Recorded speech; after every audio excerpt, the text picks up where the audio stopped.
Alright, welcome everybody. Ooh. Why is, Why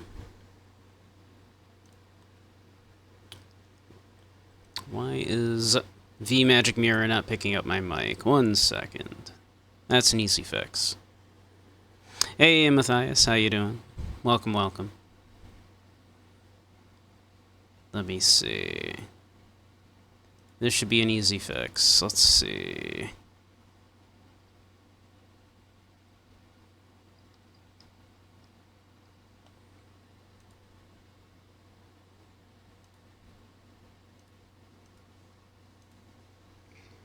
Let's see. Okay, there we go.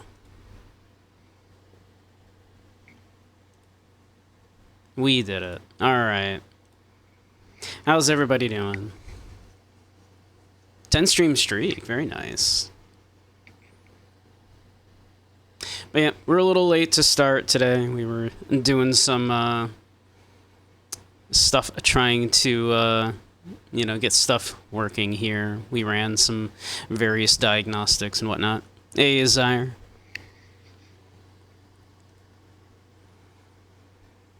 Did some stuff to run to repair some little Windows things that were not quite right. And then did a memory test, and nothing wrong with the RAM at least, so that's a good thing.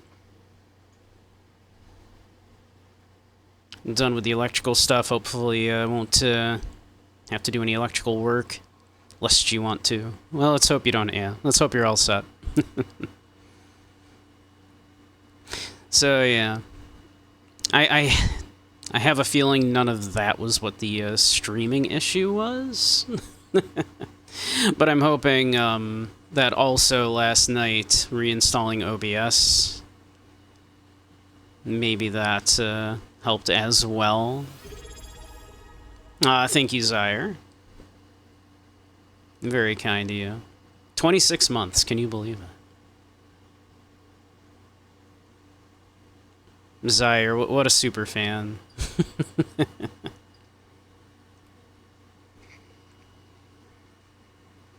So let's see here. Fingers crossed.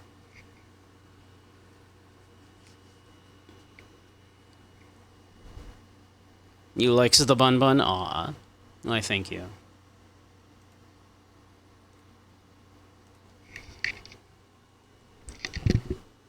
Let us see if the computer is likewise of lordly caliber.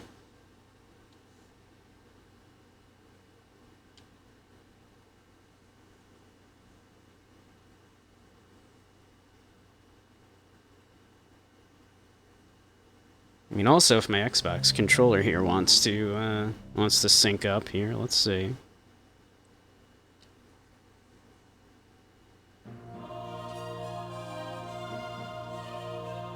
Hey, Kura, welcome, welcome. Okay, 1 second. All of that might have, unsynced my, my controller.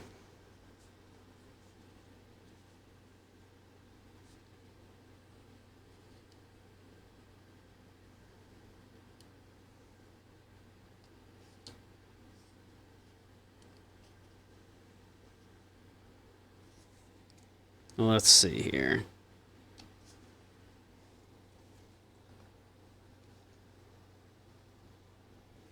Let's see, let's see.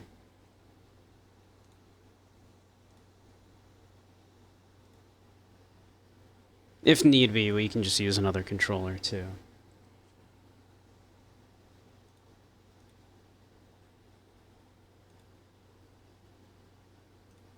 Let's see.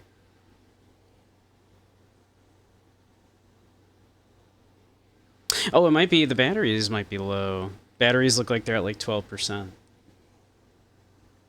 So that might be it. It does say it's paired. Alright, 1 second. That'll take me 2 seconds.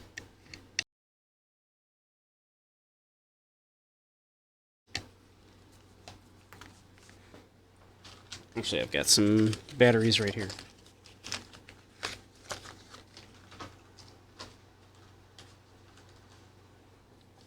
for this exact situation.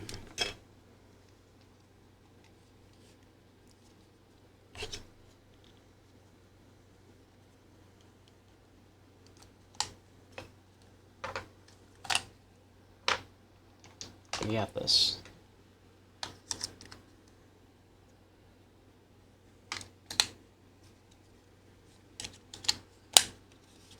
Tactical reload. There we go.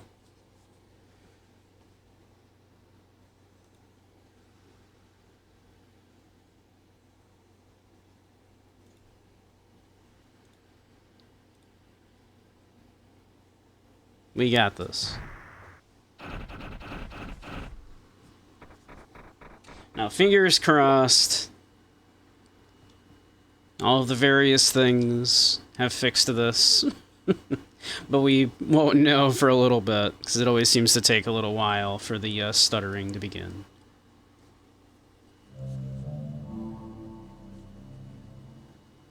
Which leads me to believe it's just gotta be some interaction between OBS and RetroArch.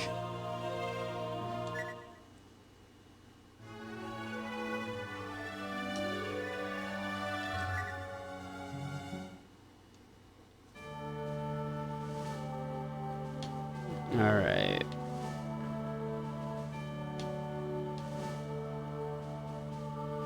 I think we took a look at our organization before we quit out.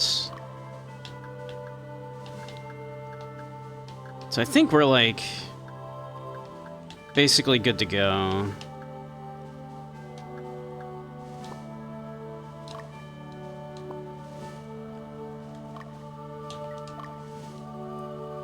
So let us head to Malaysia and see what we got. But yeah, how is everybody doing? Boy, I've been doing so much, so much just troubleshooting today. I received some interesting information from our scouts. Seems the enemy troops are led by Rod. Well, since that thrashing you gave him earlier, you'll want some payback.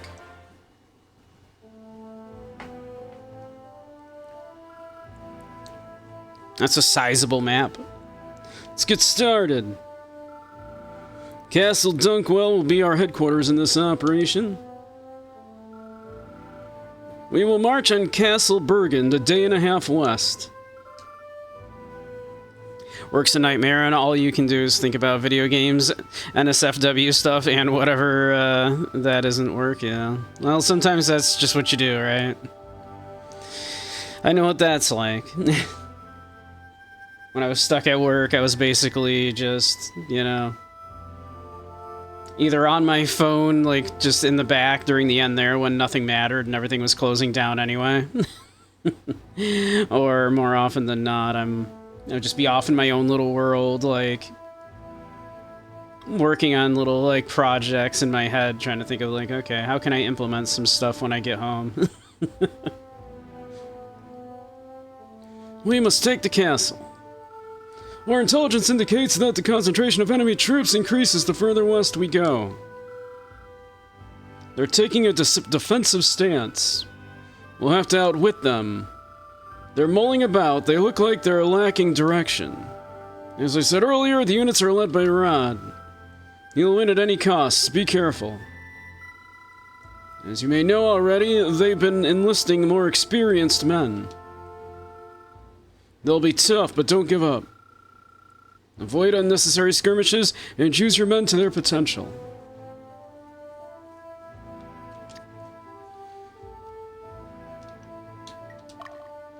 Easy enough. We got this.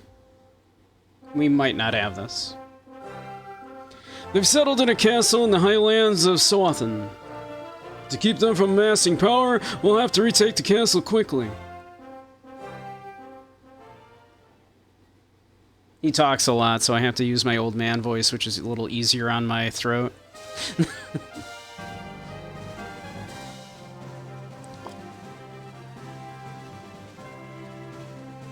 Alright.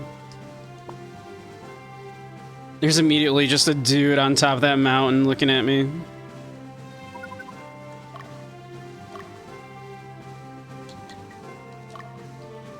Alright.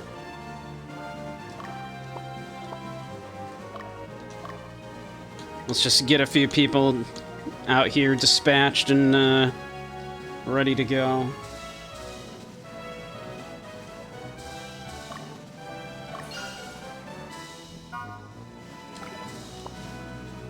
Alright, let's see. Are they gonna come down? They are. Okay.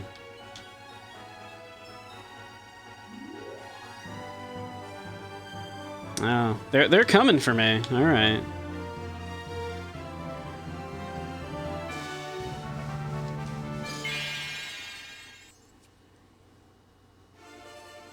Hey, Margbun, welcome, welcome. How you doing?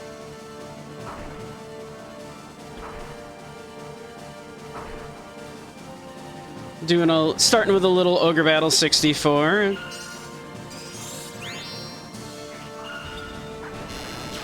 Hopefully, my issues are resolved, but we'll see.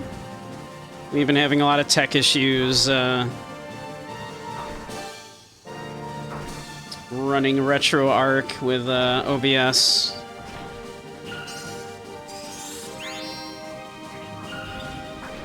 This game looks cool. Oh, I love this game. I mean, this is my first time playing this one, but it is very similar to the previous game, March of the Black Queen, Ogre Battle, March of the Black Queen for SNES and PlayStation, and I think it was released on something else as well.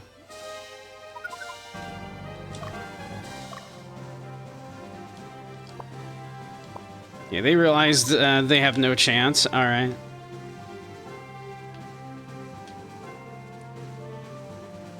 We'll let this guy come to us. Yeah, I dig it a lot. I dig it a lot. It's directed and written by the same guy that did Final Fantasy Tactics, if you're familiar with him. He does good work. Go and kill them. Fear not the pain, fear not death.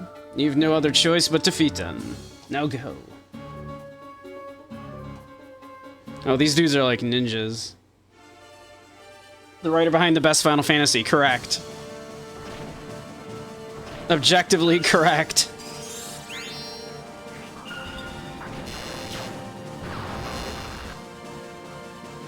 This one's a little more grander in scale of the strategy. Instead of controlling each individual unit, you construct, like, your little groups for smaller skirmishes. Ah, Sage. Sage, you're such a good girl. Such a good, sweet puppy. Just want to give you all the head pats, all the cuddles. It's not difficult to be truthful, for real. Like, Final Fantasy Tactics, easily the best one, in my opinion, yeah.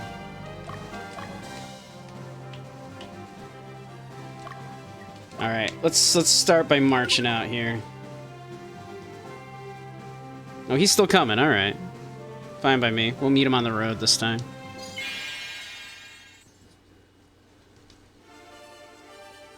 But yeah, this game is rad.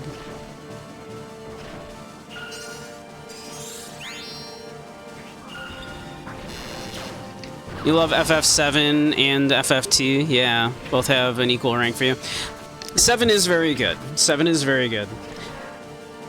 I would say, I think after Tactics, my favorite my favorite of the mainline series would be 6. But 7 is very good. I'm an old man, and I loved Final Fantasy 6, or, or 7 rather, when it came out. I pre-ordered it and everything. I was a huge fan. Where would I put 10? Would you believe I've never played 10?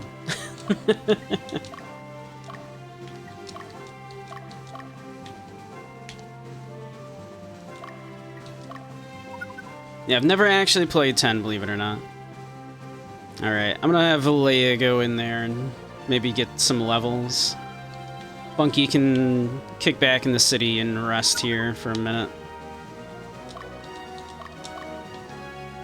But yeah, we'll have Leia hopefully...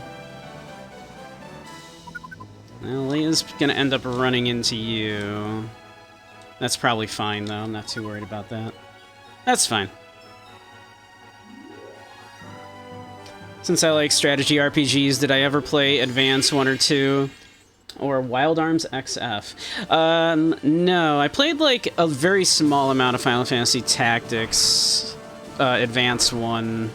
I never got... Like, I didn't own it, but a friend of mine, like, lended me their copy for a little bit. And no, I never played Wild Arms XF. I liked the original Wild Arms on the PlayStation an awful lot. It was a very good game. Its only crime was that it released simultaneously, like, within months of Final Fantasy VII, right? The original Wild Arms was a very good game.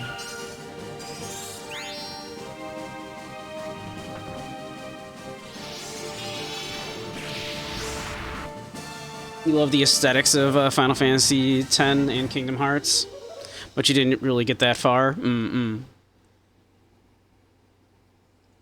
they still make the Wild Arms series? Not that I know of.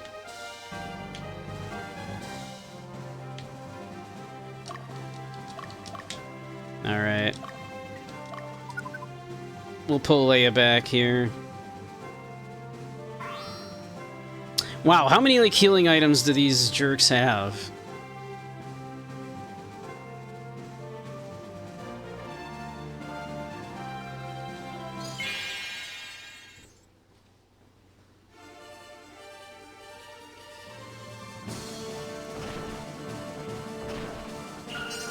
Wild Arms is an underrated franchise. And no, Mediavision is either non-existent or they moved away from WA. There is a modern-day spiritual successor in the works. Oh, interesting. It's dead. Blame Sony. It's a shame. It's a shame. I really liked the... I should play the first Firearm, Wild Arms. I really liked it. The opening, like, still, like, lives rent-free in my head. I'll just be like, to this day, I'll just be like minding my own business, and then just out of nowhere, it's in my head and I'm whistling.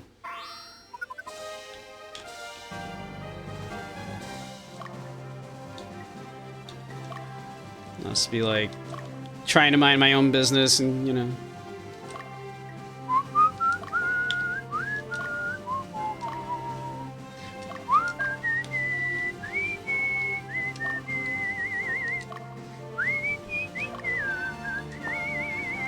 Yeah, like, what a good little theme. Armed Fantasia is the spiritual successor to Wild Arms, you think? It's still in development, though. I'll have to keep an eye on that.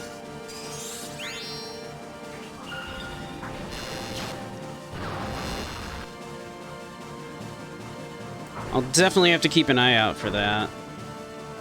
I did really like Wild Arms.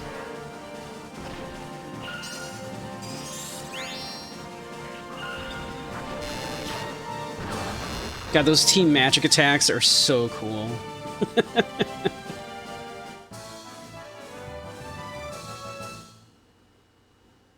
They're so good.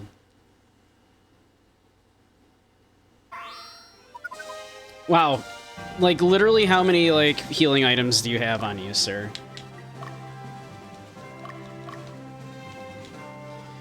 Alright, here's my plan, okay? Leia, move up.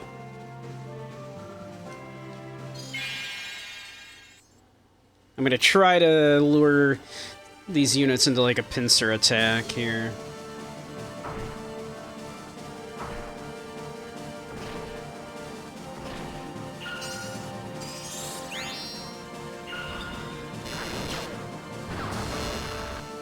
Alright, probably doesn't matter. He's fucking dead. Yep. The leader's down, so the unit's gonna just be wandering around useless now.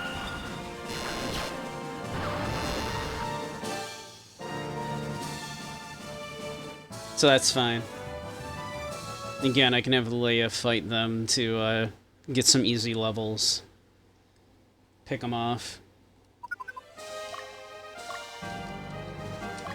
Alright, Bunky, move back. Leia, finish them off.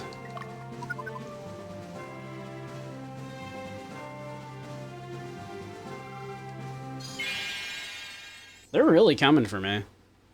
Yo, this guy's got 2 wyverns.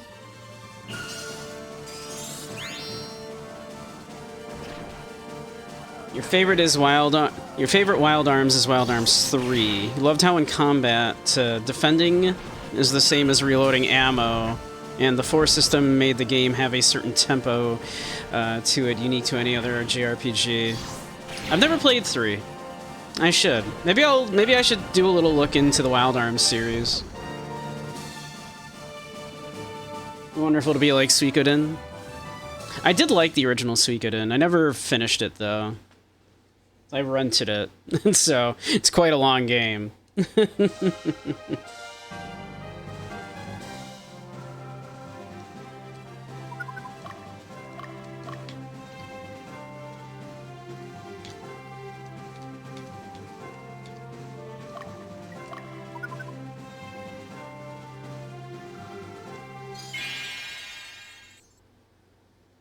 Suikoden 1's combat music is so memorable.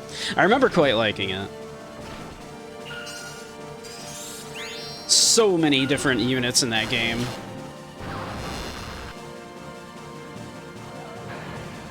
Like, kind of crazy.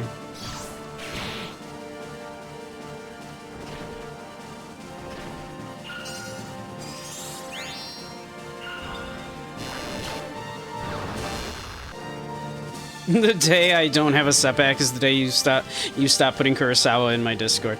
So you're telling me I should continue, like, you know, having a hard time with my tech so that I can continue watching Kurosawa?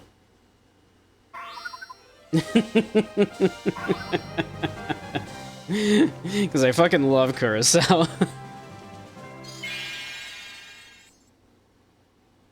Incentives drive outcomes, it's true. It's my opinion on Tactics Ogre, Let Us Cling Together. Again, believe it or not, I have not played it yet. Which is crazy because I fucking love Final Fantasy Tactics, right? And I love the Ogre Battle series, so I really need to play it.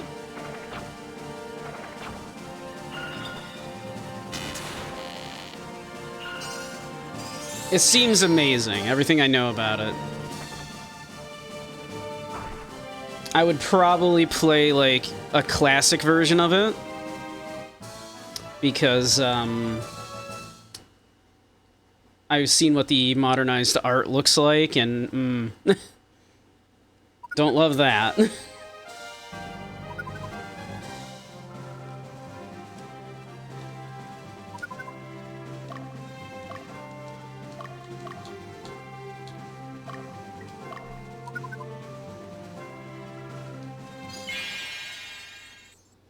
So yeah, it is definitely on my list.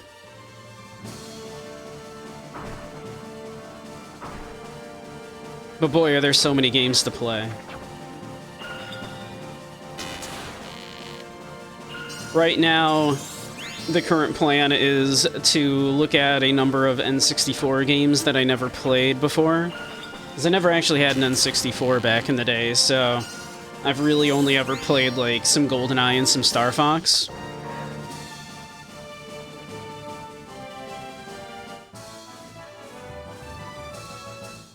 So you take it, I love JRPGs and SRPGs. Any other genres I like?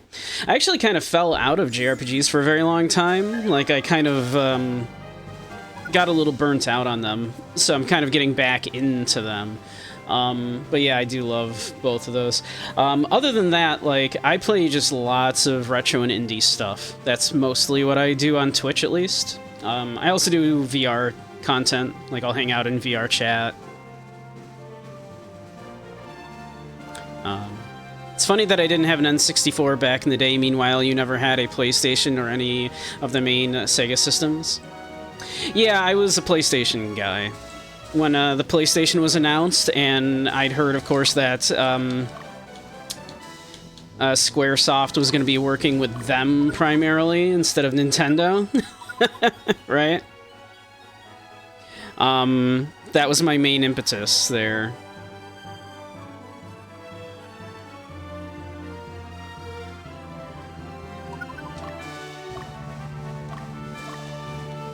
Alright. Hopefully we can fight them before... There we go. Before we have to go sleepy ourselves, because we're quite fatigued also.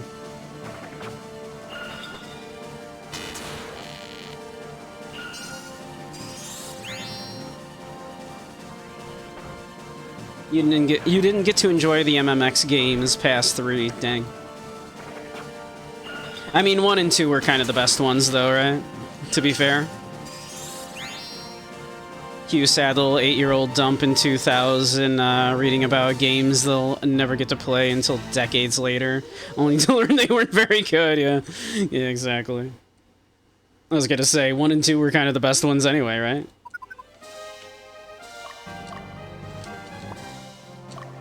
Okay, that's perfect. Leia kind of retreated directly into the city anyway. Which is where she should probably sit and chill for the moment.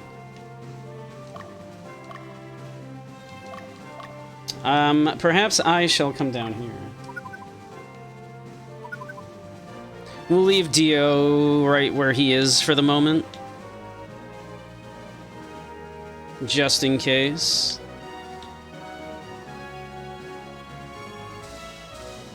Once Leia has recovered a bit, we'll send her out first again to fix what is left of this unit.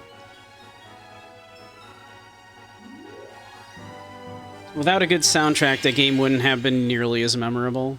X1 was carried hard by the audio. The audio was very good, though, to be fair.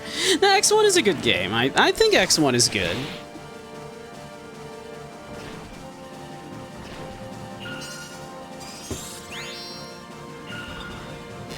I think it was a very good, like, kind of next step for the Mega Man series.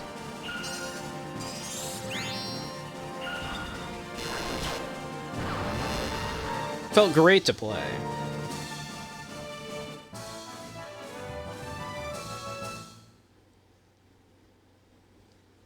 And I recall 2 being good as well.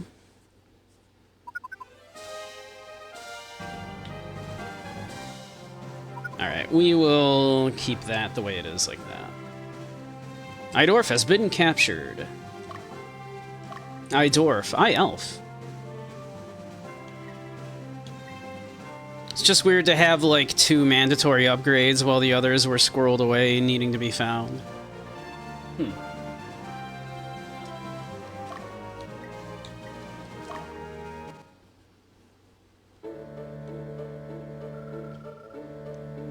So, like, because, I mean, you needed what? I think what were, like, you needed... Because you started with being able to cling to walls. Like the air dash? Did you have an air dash in 1? God, it's been a minute. Beyond here is Westinus, the Western region. It's protected by the Western Division, led by Prince Yumil. I think they'll be tougher than the Southern Division. You aren't planning on returning to the Southern Division, are you? Just a dash, right. Right.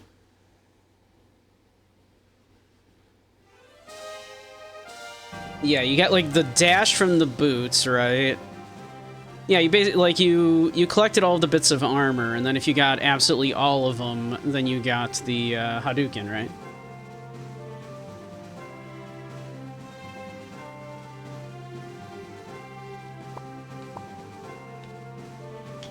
Let's see.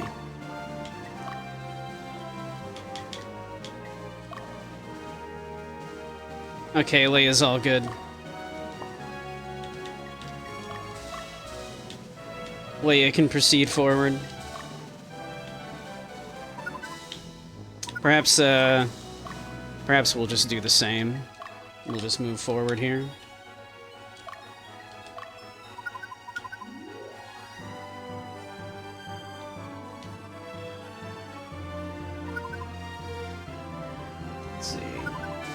I think you gotta collect everything to get the Hadouken. Yeah.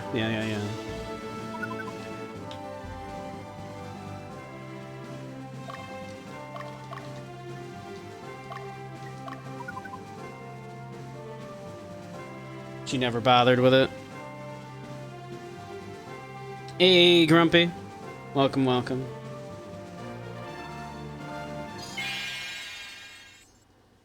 X2 at least started with the dash and had the best buster upgrade. Yeah. Oh yeah, in X1, didn't you need to get an upgrade to be able to charge your attacks past, like, just the basic charge? Like, you could still hold it to get, like, just the basic buster charge, right? Oh, good, paralyzes.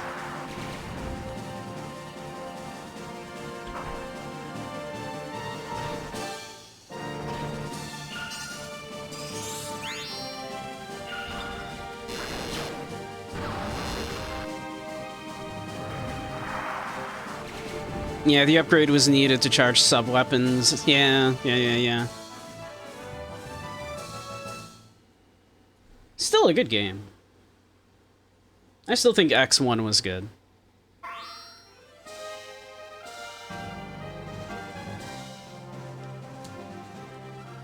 Oh, well, we're fighting this person now, I guess.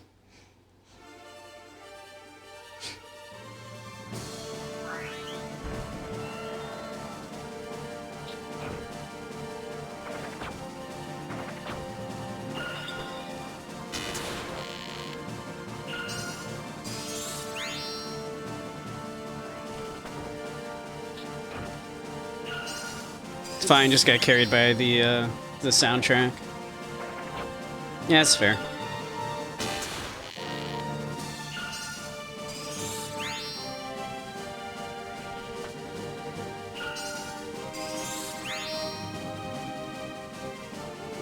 Damn. That fight amounted to very little.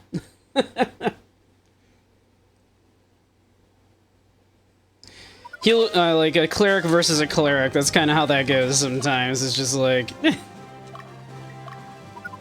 not a lot going on except us healing each other.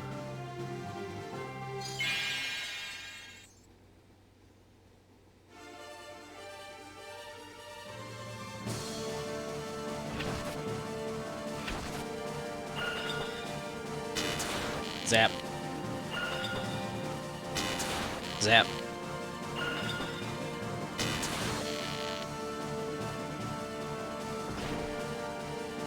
Oh, that crit. What a crit. Oh, hell yeah. Oh, you're toast.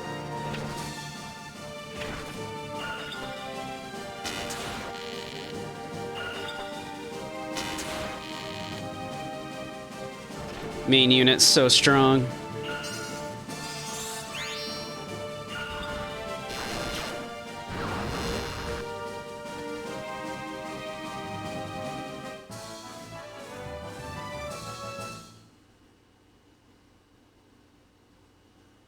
Which, if I were going for a specific ending, might be an issue, right? But... not particularly worried about going for any particular ending here.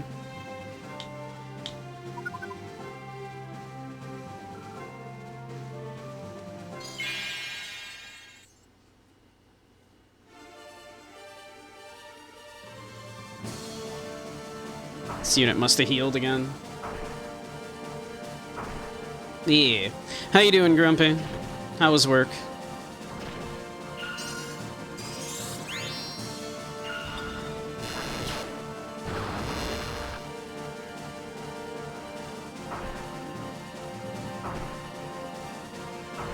Ouch.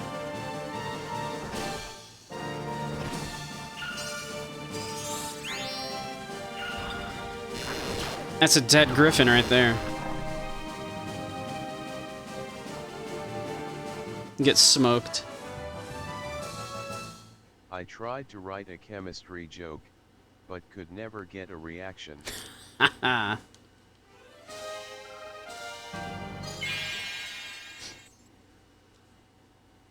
Alright.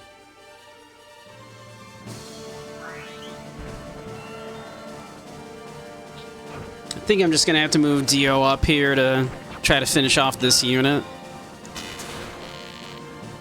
Long, weird, you kept getting moved all over the place. Apparently you had a number of call-offs, so you were covering a lot of positions.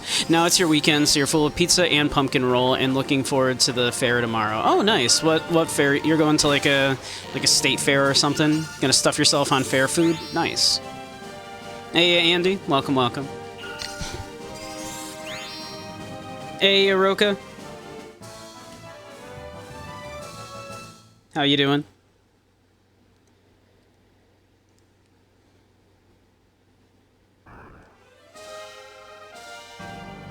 Leoboth has been liberated. Liberation.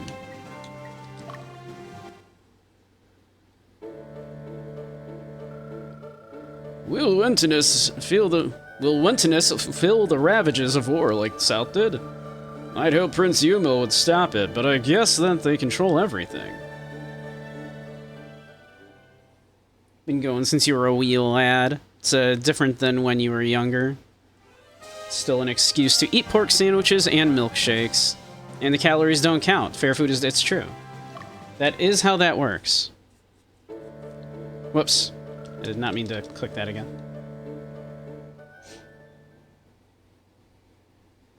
That is how that works. Calories do not count at the fair.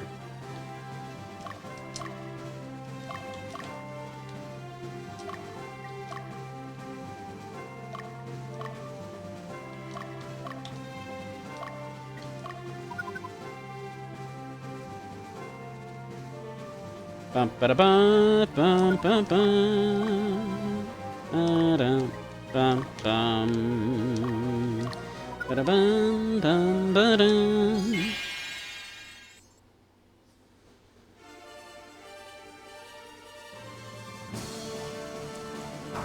Alright. These guys are cooked. They got no chance. Ow. Unless they continue to crit me. And my guys continue to not do damage. Those would both be very bad things for me. That, on the other hand, is a very good thing for me.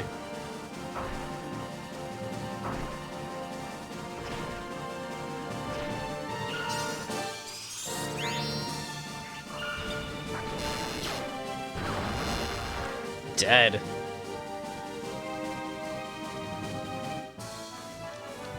Absolutely rocked.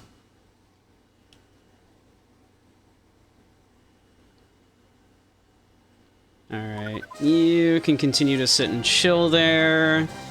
Dio's making his way up. There we go. Leia is hopefully gonna clean up some of this unit here, get some free levels.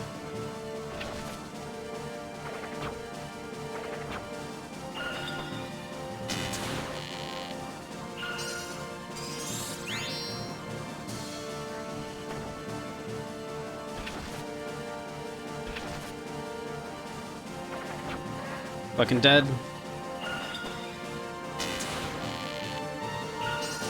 Alright, Archer should have at least one more shot here.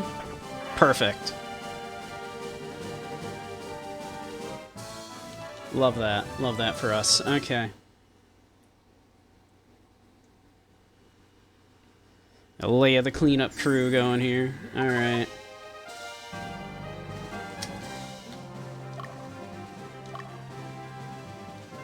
Alright.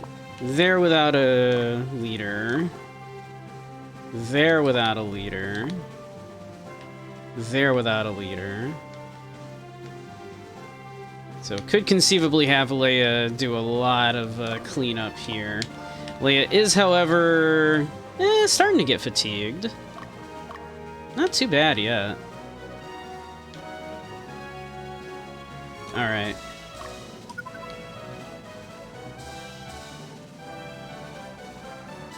Kind of expected her to be more fatigued than that. She was moving through the forest and doing a lot of fighting.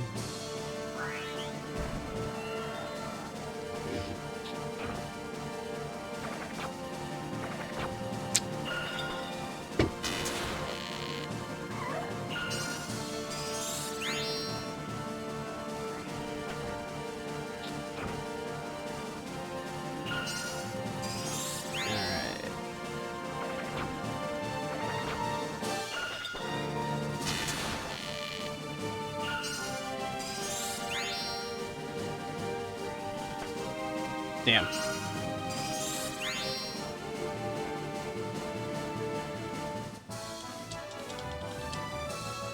She keeps coming out of these skirmishes with that other unit completely unscathed, though.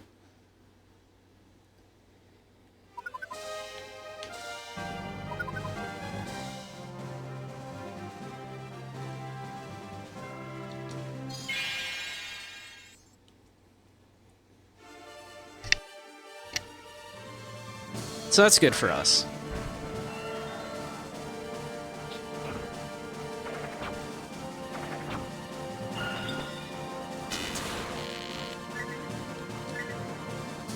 You are supposed to be attacking weakest, okay. Even though you're kind of not, currently. Can't help but notice.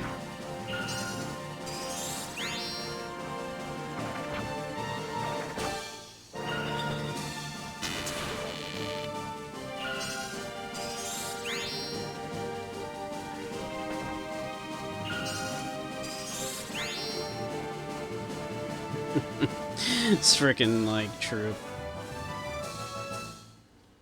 This is just two, like, just units that are just not doing enough damage to one another to outset their healing. Just having a bunch of useless fights against each other. Alright.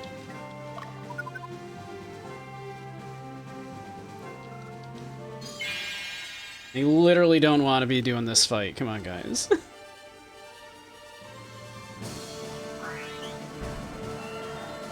Like, you are slowly losing this exchange every time.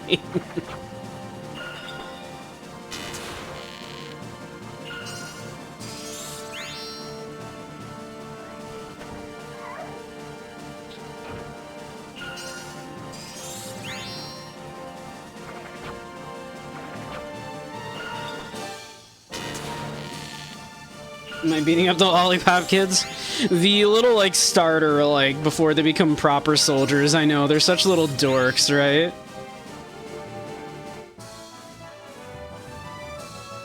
They're such little dorks.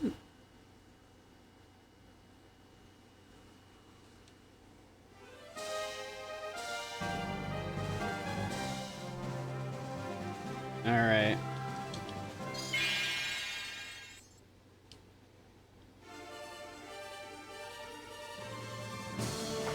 Just some little guys, yeah. Oh, Jesus.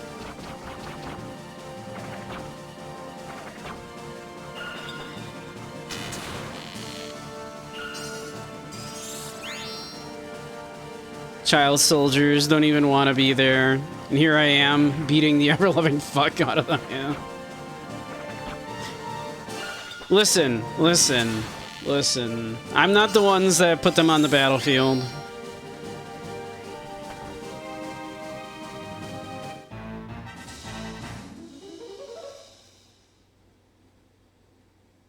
No, even without a leader. Yeah, this unit just does not output a whole lot of damage. We're trying to get her there. We're trying to improve her.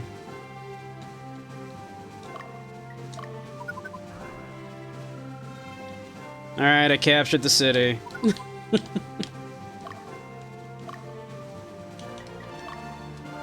see. Oh, a witch's den, that's good.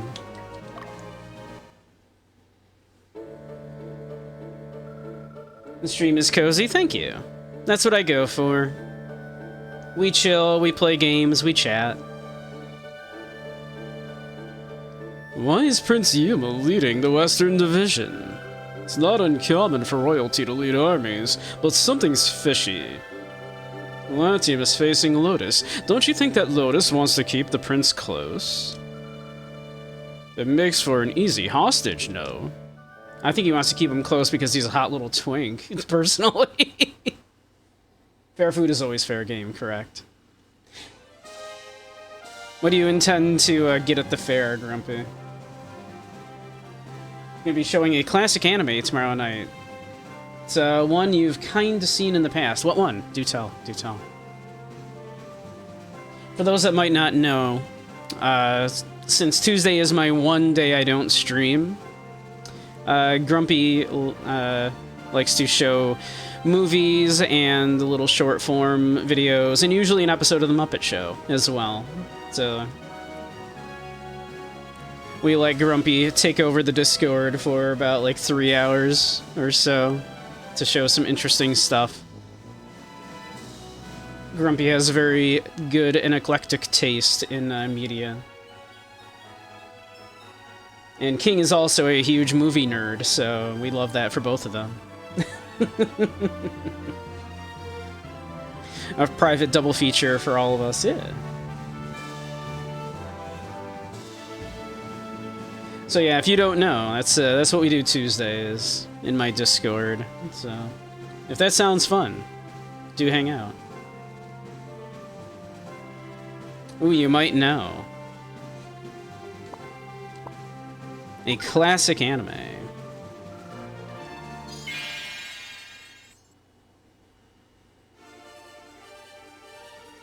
Ooh, Nausicaa. Nausicaa would be cool.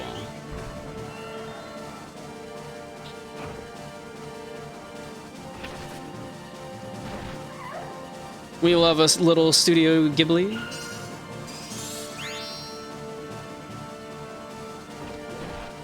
I know whenever Ghibli comes up, I always bring it up myself, but have y'all seen Castle of Cagliostro? Technically not a Ghibli film, but it is Miyazaki's directorial debut before he founded Studio Ghibli.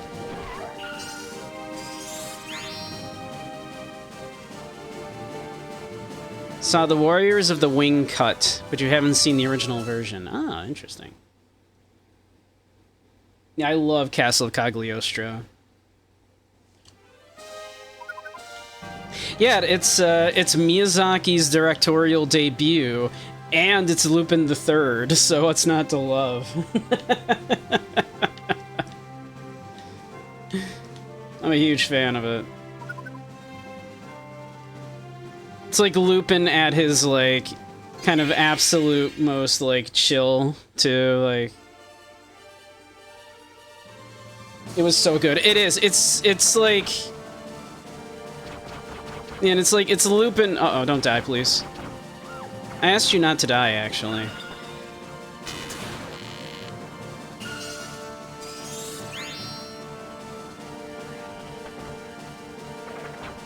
It's like Lupin at his, like, least skeevy. But it's kind of still Lupin.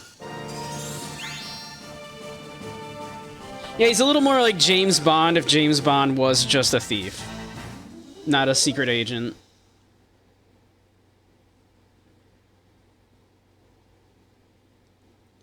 The best way I've ever heard it described is that it's, Castle of Cagliostro is less a Lupin movie and more a Ghibli film, or a Miyazaki film, that just happens to have Lupin in it. And I think that is the best way to describe it.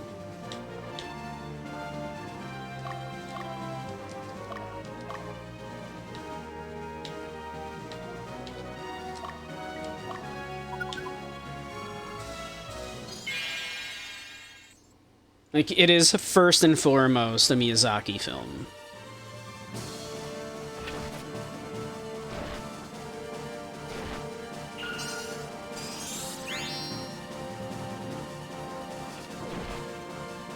The meeting of Harvey Weinstein and Ghibli producer Toshiro Suzuki led to many rumors of an actual katana being sent reading no cuts. I heard about that, yeah.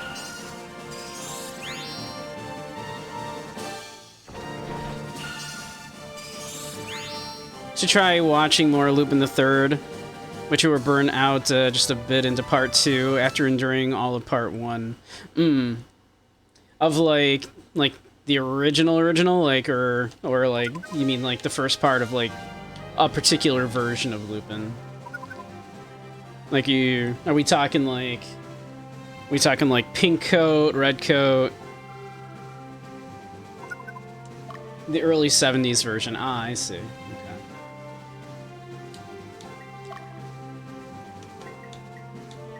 I do have a soft spot for Red Jacket Lupin.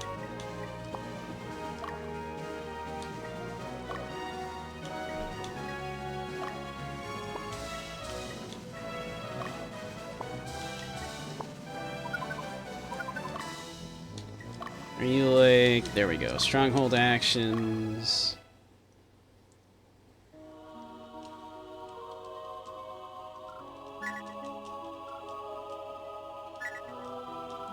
Apparently it was a very well done replica, no edge, and Suzuki presented it to Weinstein in a boardroom in front of a bunch of yes men. Suzuki shouted in English, "Mononoke Hime, no cut!" That's where the whole story came up, and Weinstein backed down on cutting Mononoke. As well he should. Mononoke is great.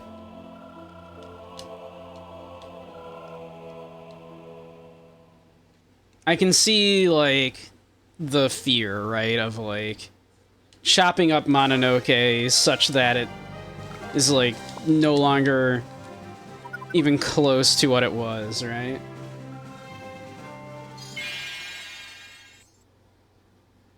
Mononoke Hime. Yeah. Mononoke was good. Mononoke was good. Not my favorite one, but it is very good.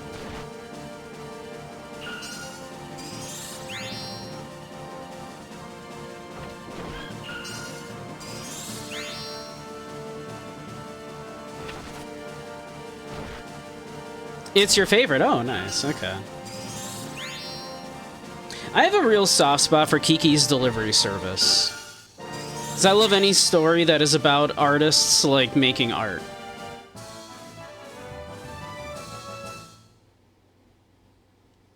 Which is really what Kiki is about. Kiki is so good. Like, Kiki's such a good movie. I freaking love Kiki's Delivery Service, man.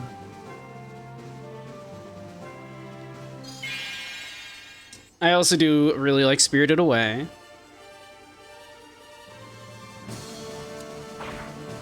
Howl's Moving Castle was good. Looking forward to seeing Nausicaa tomorrow. I don't know that I've ever watched all of Nausicaa.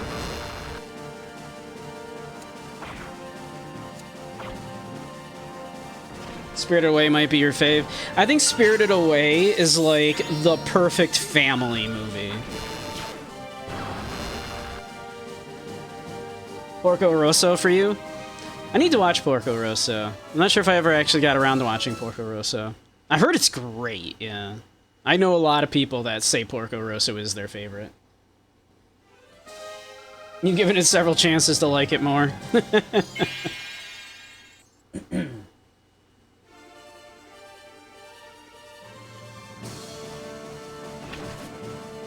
I know a lot of people that say it is their favorite.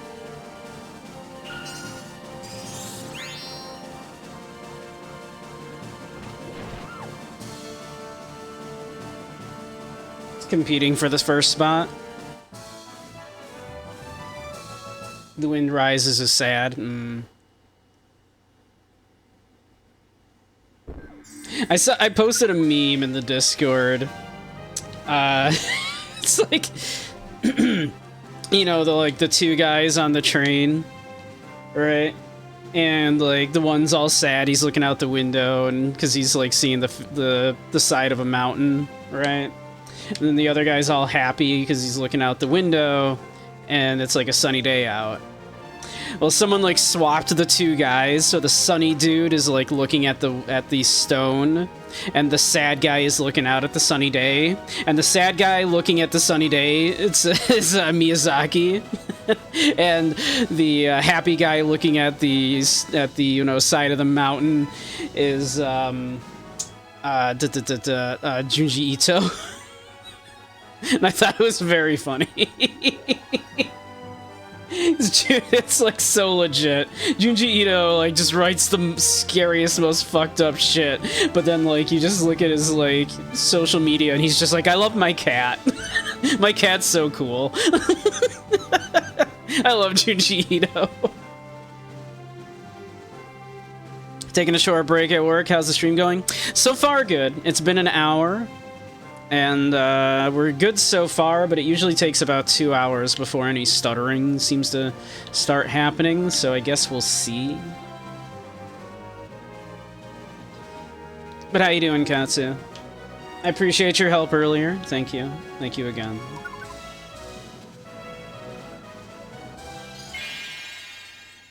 If nothing else, I do think my computer booted up faster. I'd like to question why this wizard thought this was a good idea. It's like, so, you got a couple golems with you. You're a wizard.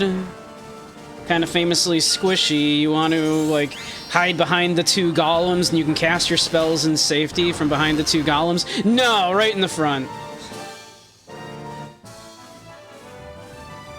Right in the front. I'll whack him with my staff. It's like that Warhammer meme. Drive closer, I want to hit them with my sword.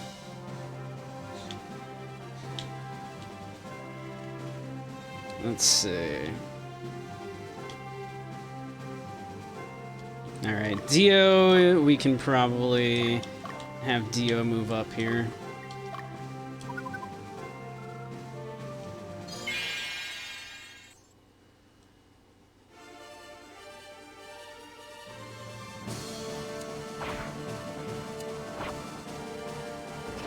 Oh, fucking dead.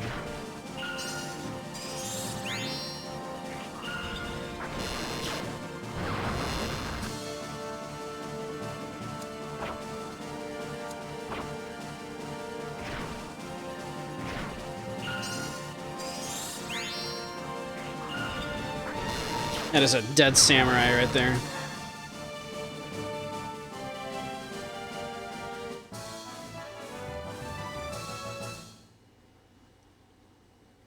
Nice, nice.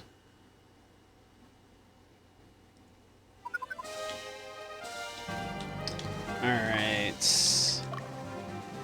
He is a little fatigued. Probably fine, though, to start moving forward here. Actually, what's up with this unit? Ah, that unit. That unit's still weirdly kind of scary. Actually, how's Leia's the health of her units? Ooh, still hurting. Okay, actually. So actually, Leia...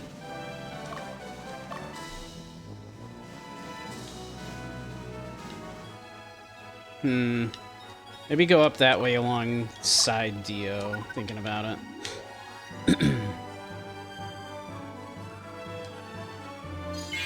I'll just solo all of the troops in the south here. Yo, look at this dude's whip.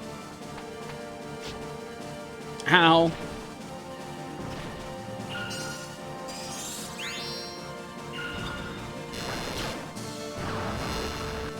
That dude's over here rocking, like, hermit purple.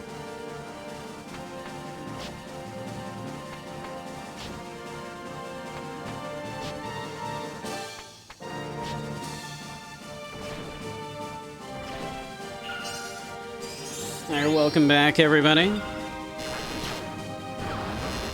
Look at this one Beastmaster in the middle there. There's, like, purple, thorny whip.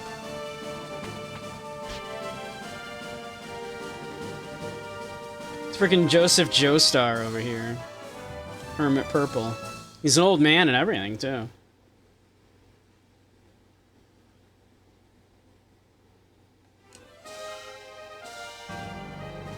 You like how they prepare the whip? Yeah, like they do it all. They like, yeah, all threateningly. They like.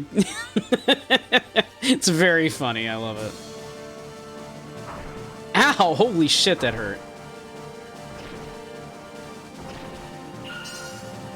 Yeah, heals, please. Nice.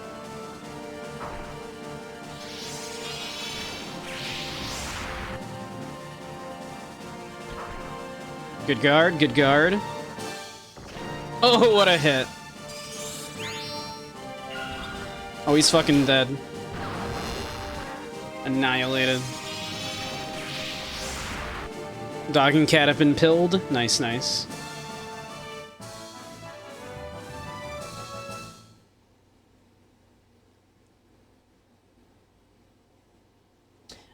I should probably also pull out Troy or Katrina here to also get some levels. Kind of need both of these two to level as well. Apparently, I never replenished Troy's soldiers. That's less than ideal.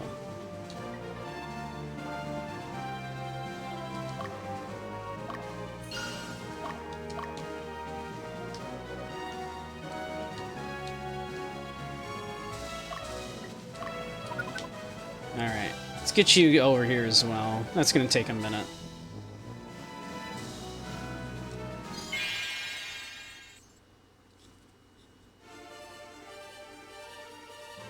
The red pill or blue pill.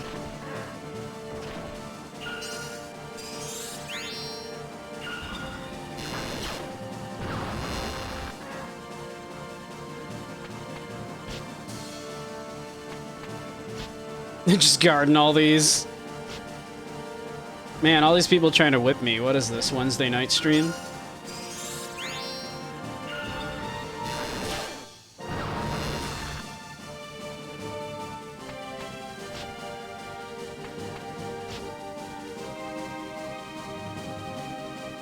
It's kind of extra funny because they're beast tamers and I am I'm a rabbit.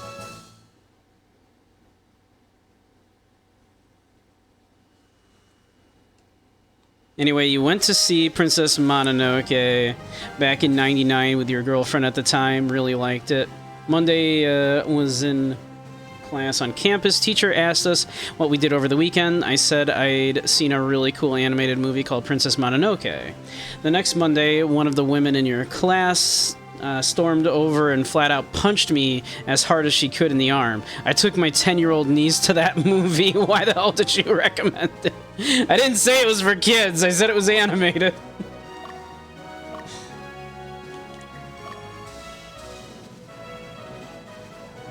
Did you even look at the rating? People don't. People do not. Alba, then Westinus, and then Latium. What do you go into Westinus first? You have friends there?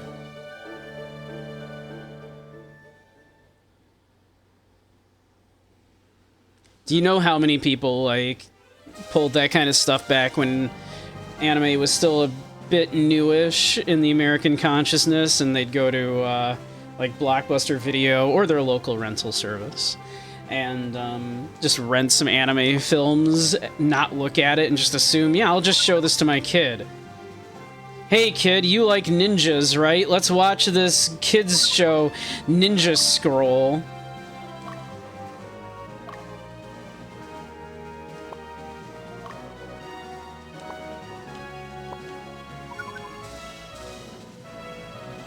The aunts don't care, yeah.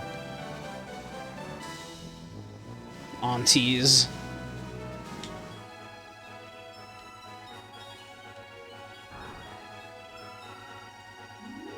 Alright, I'm done liberating Elgoria.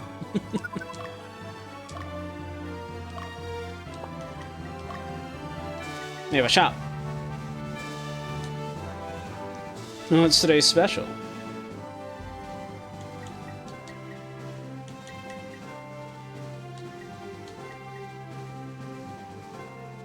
Let's see. I don't think we need any of this.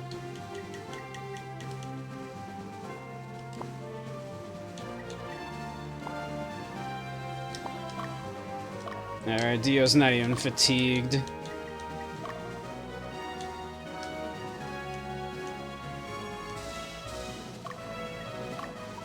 Just let him move on a bit. Alright. She can rest there for a minute.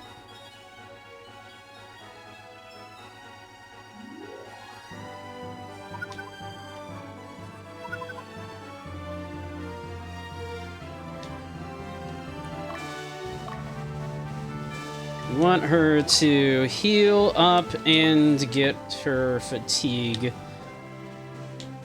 unfatigued.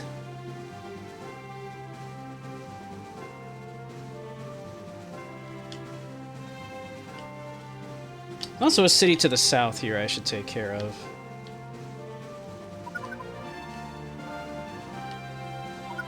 Probably safe to do that in a minute.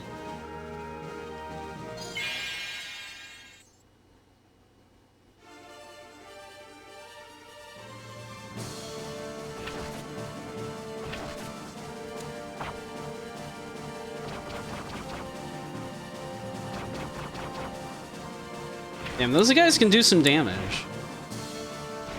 So can we, though.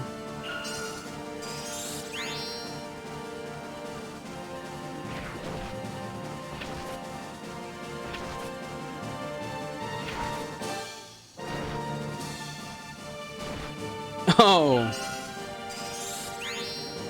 Those blocks. Oh my god. He blocked 3 attacks in a row. What a champ. I was gonna say, we probably lost that because of that.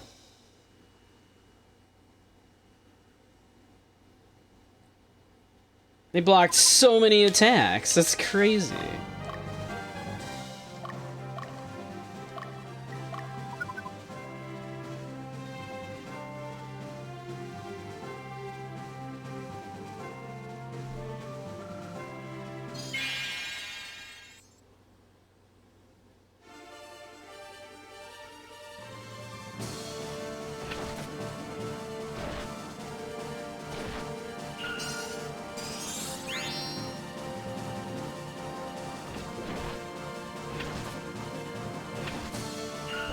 Might need to pull back here.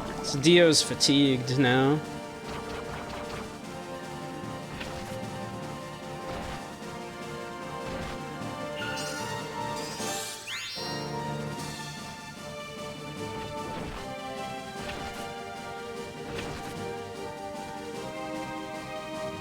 Yeah, I don't think we won that.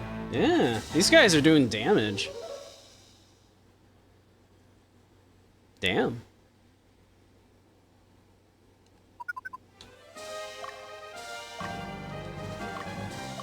Alright, I mean... yeah, let's pull back for the moment.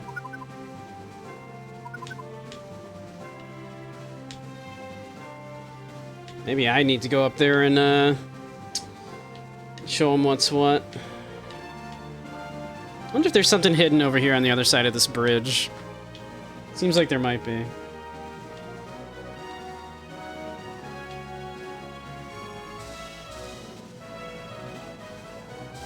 I'm gonna go up there and beat the ass. Hey, Bowser. I might just have to. Might just have to go beat the asses a little bit.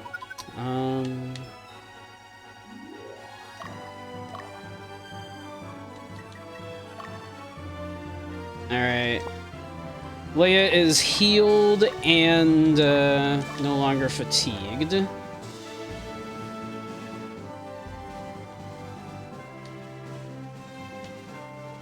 So yeah, maybe Leia should come down here. Help clean up some of these units here.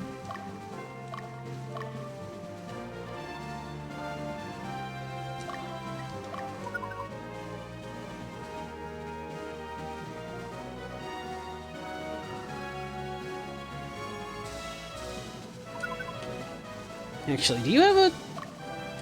are you a threat? I mean, you don't have a... you don't have, like, a leader, so you can't take that city, to my knowledge. But also, if you're right there...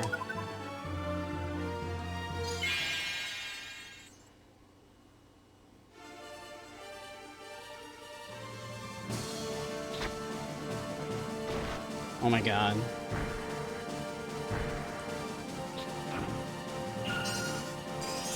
They're doing no damage.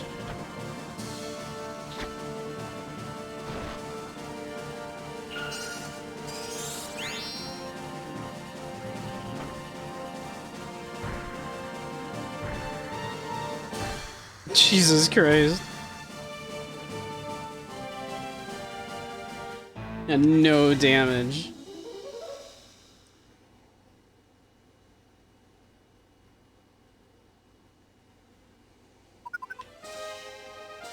Wow.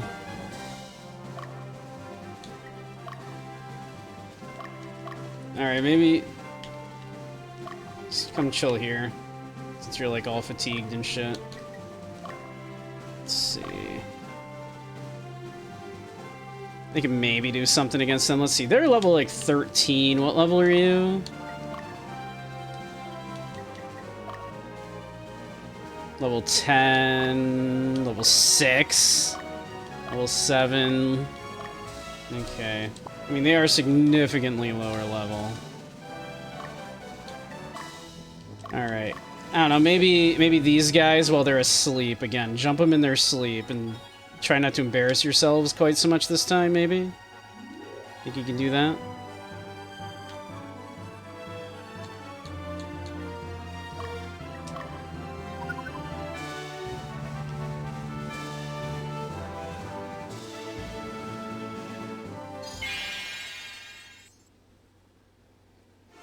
Alright.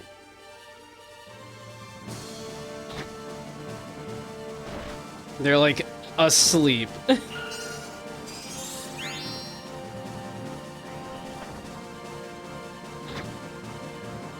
Tell me you can win a battle against a couple of sleeping dudes.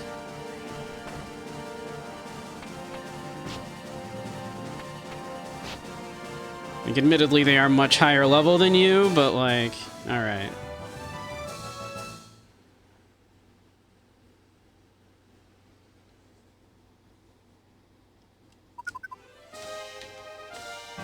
And what's...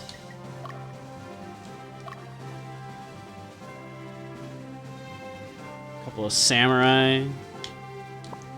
Maybe they can. They're so fatigued. They're about to, like, fall over dead asleep.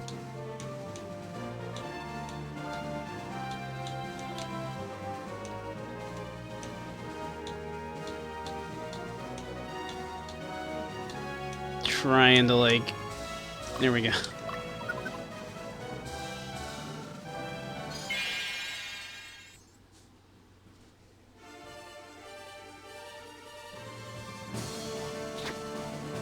Great.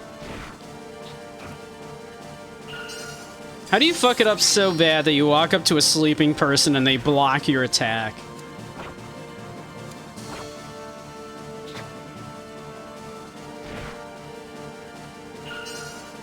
How are you that much of a fuck up?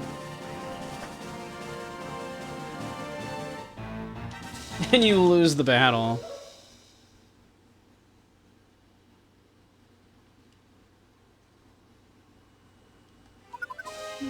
They might be a little underleveled.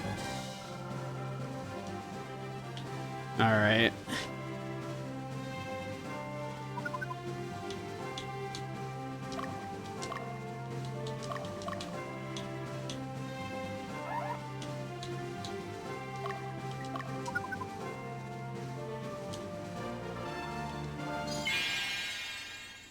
Clearly an ambush, yeah. Alright, you guys think you can kill this one sleeping birdman?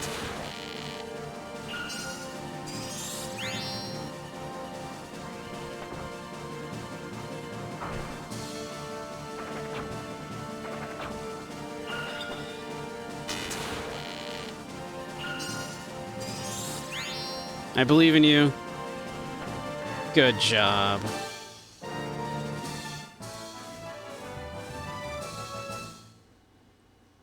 As a wise general once said, it's a trap. You know, this is gonna sound like a joke, but this is true.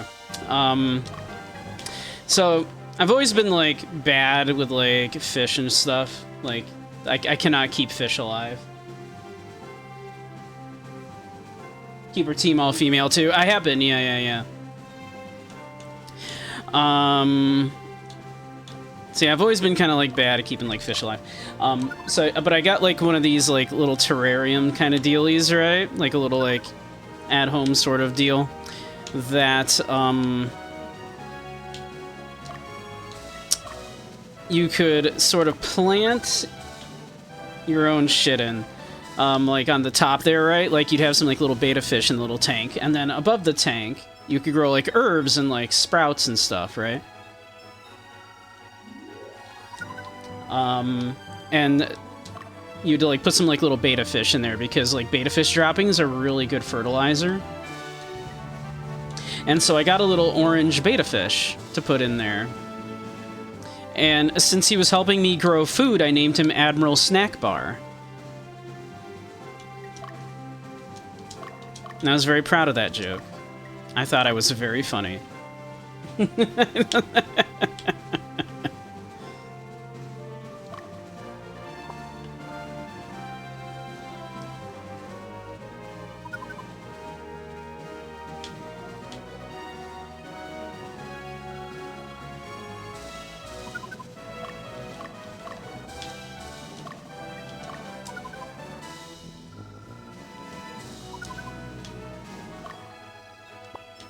Alright, let's see.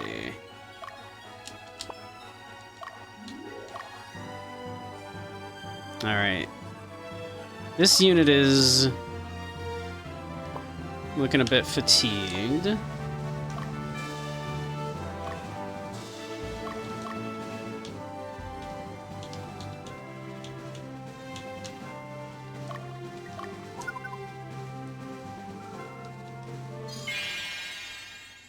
See what we can do here.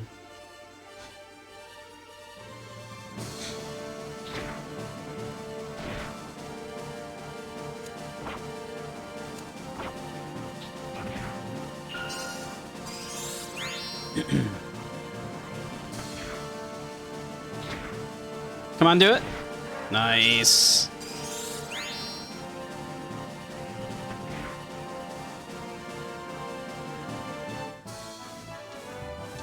Desperately trying to level up some of these dudes.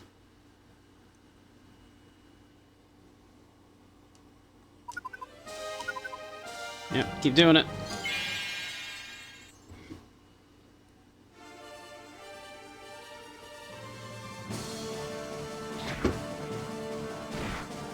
Nice, nice. Very nice.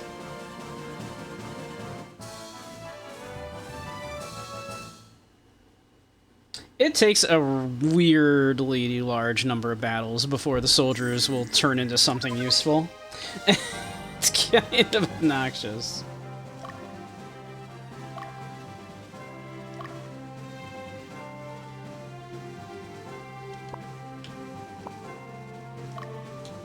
Let's see.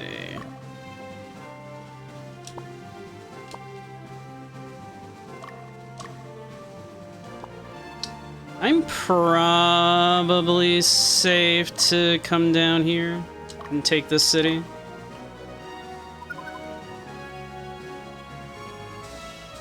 Probably.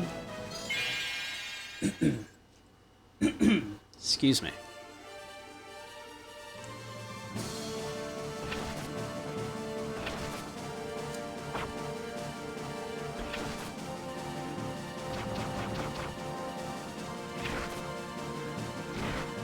All right.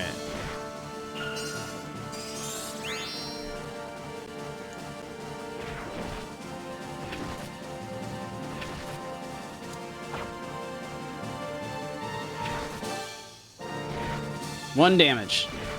It's all right. It's all we needed.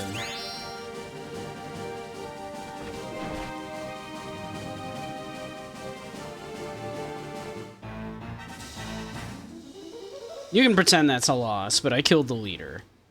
As far as I'm concerned, that's a win for me.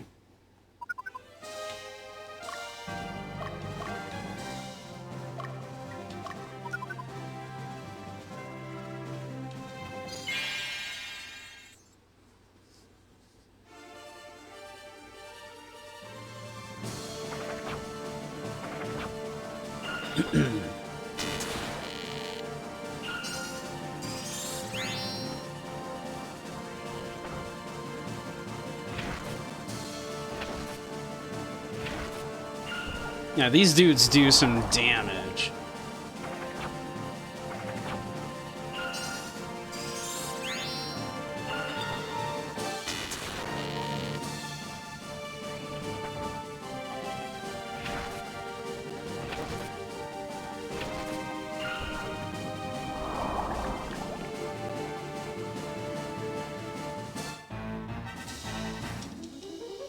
Dang.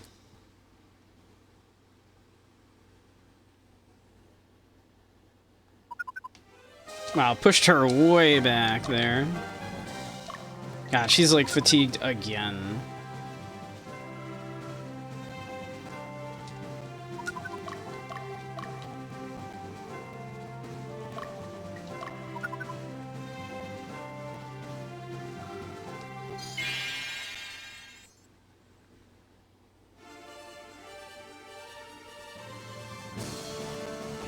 Oh, good hit.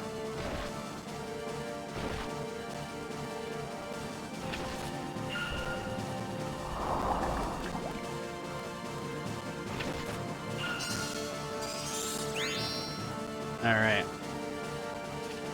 Damn.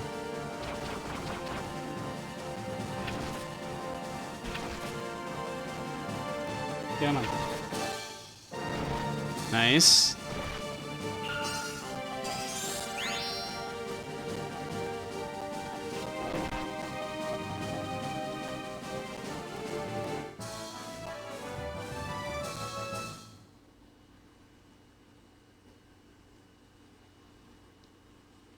Okay, we did it.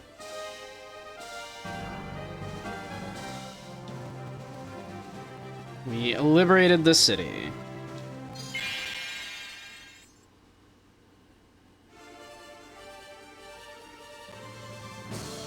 How did they get us from the side? What? What is this? I've been trying to come up with a damn joke about momentum, but I just can't seem to get it going. Haha. Finally done with work, Katsu. Nice, nice.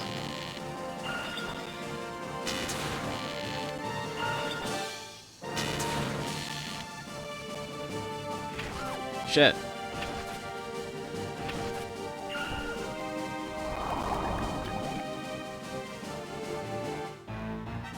How did they get us from the side? That's like nonsense. What?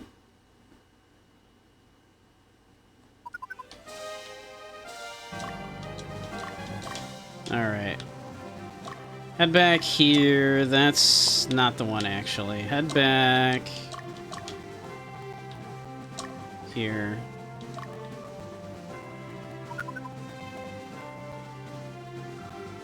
What's this? A Skipley staff.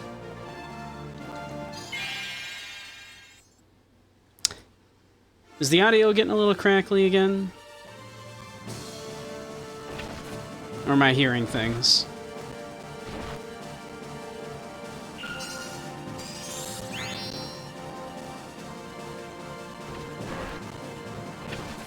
Hey, Kochi. Welcome, welcome. How you doing, bun?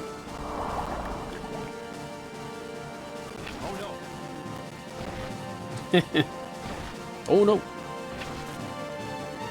Hope I am too. I'm hanging in there. Slowly trying to work my way through all of the tech issues.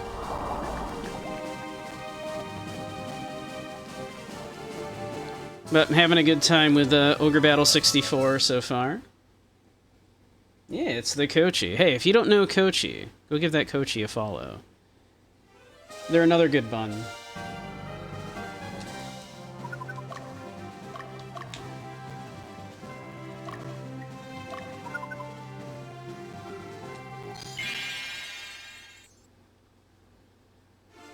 Is it just the game that's buggy? No, it seems to be RetroArch that's buggy. Like, there's something with, like, my audio settings or something that's going on. Or with OBS. There's, like, some weird conflict with RetroArch and OBS going on.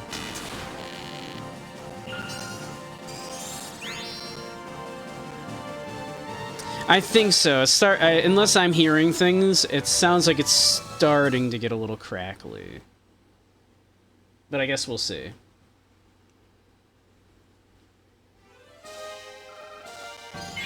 This poor unit keeps getting bounced back and forth.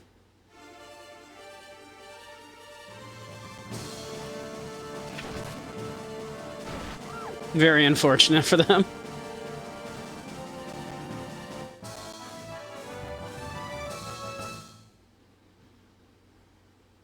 But I guess we'll see.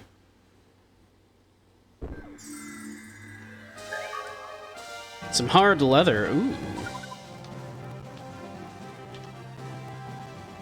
What's this dude just doing standing here? Look at this guy just standing here menacingly.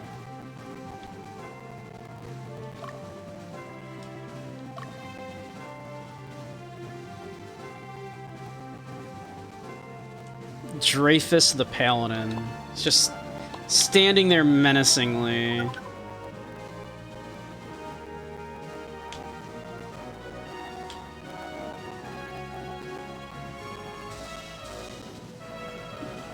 Got an interview in like 15 minutes, but you'll see. Okay. No worries, no worries. It might just literally be me hearing things. Alright, I'm not going to catch that person in the, running up into the mountains, because he's got mountain movement. I'm going to have them go down over here.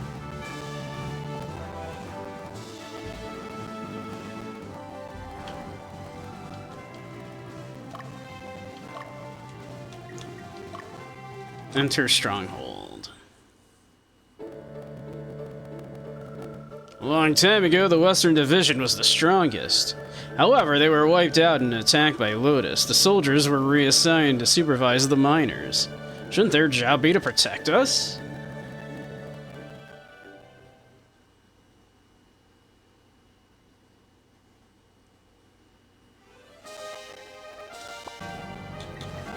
Yeah, I think it's sounding crackly.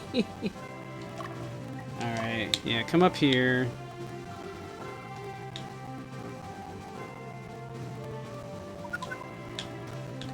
Yeah, it's definitely getting a little crackly again.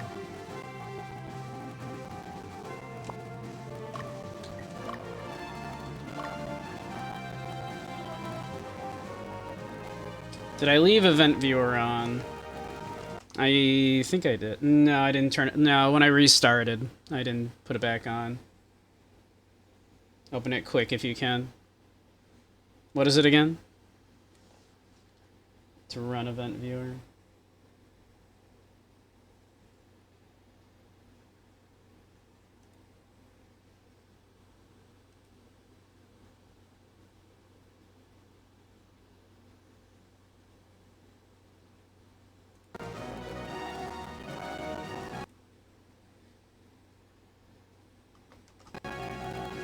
Come on.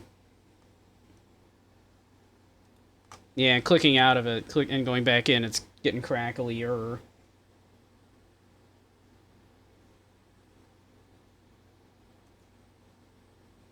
So I think it's definitely something with retro, like some weird interaction with RetroArch and OBS going on here.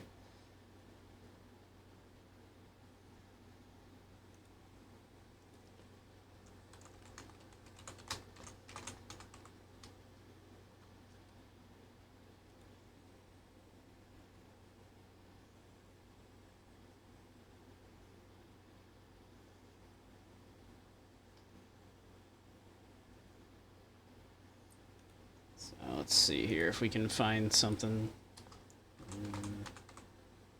Let's see, Event Viewer.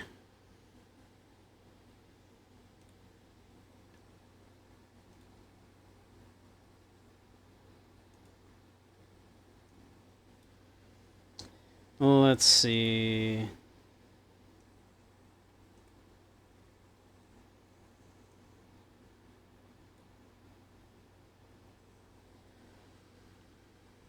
Hardware, internet, Windows logs. Let's see.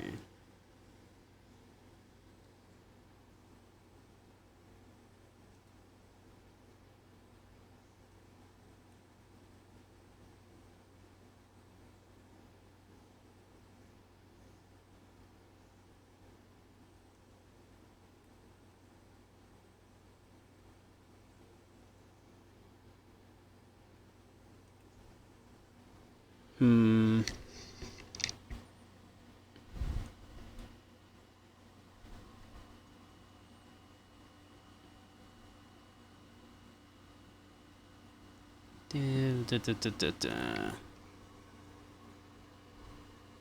I'll be honest, I don't even know what I'm looking for. Let's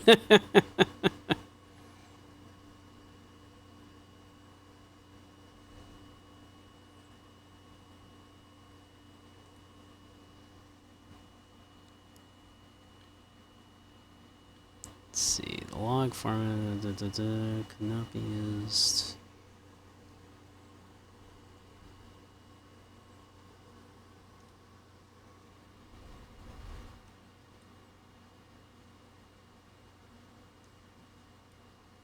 Yeah, I mean, I'm not seeing any errors.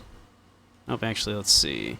Volume shadow copy service information. The comm server with blah, blah, blah, blah, blah, and name C event system cannot be started. A system shutdown is in progress.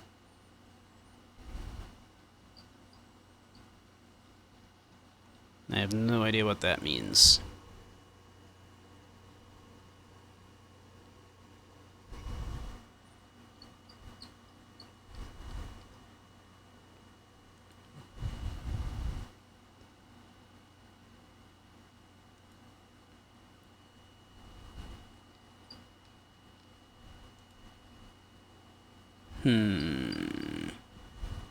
Oh, error. Faulting application name. Let's see. That's from yesterday.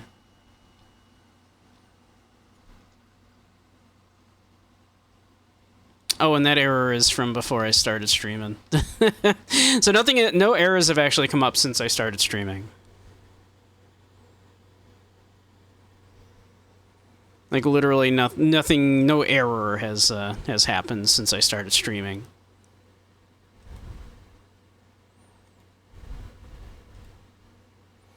So yeah, I think it is just some weird thing with OBS and going on here. Some weird interaction between OBS and literally every time like I tab in or out of like RetroArch, it gets worse, yeah. Yeah, OBS beefing with RetroArch for some reason.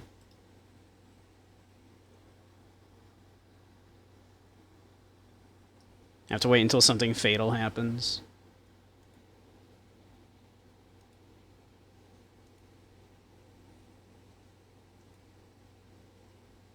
Let's see.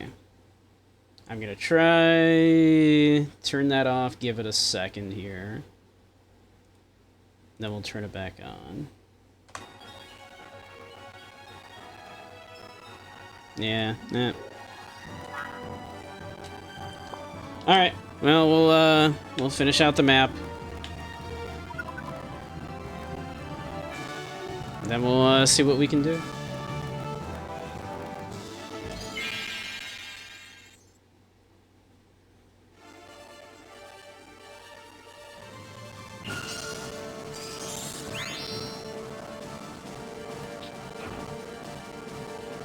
Like, we have at least, like, ruled out that it's a hardware issue, or and it doesn't seem to be an issue with, like, Windows, because we ran, like, a whole thing with that.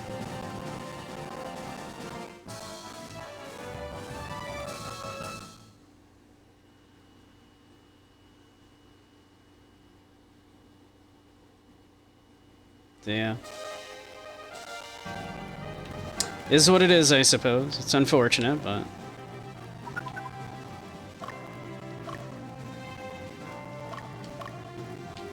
Alright. Let's go see what's up with this dude over here.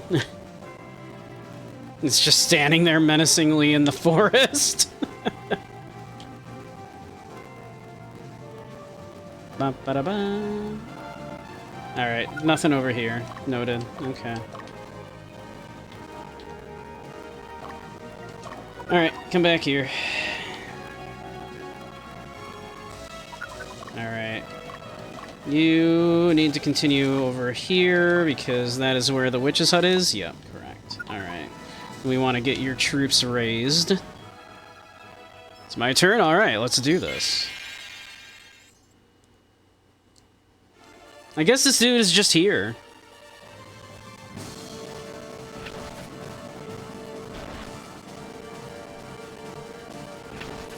Just chilling in the forest, menacingly.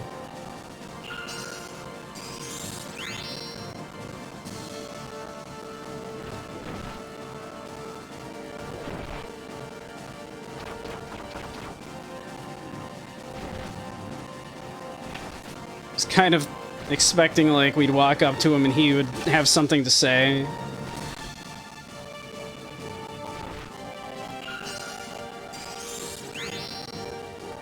Maybe some whole, like, you know... Like, oh, can I join you, or something? I don't know. But I suppose we should get rid of him. He's probably gonna be a problem.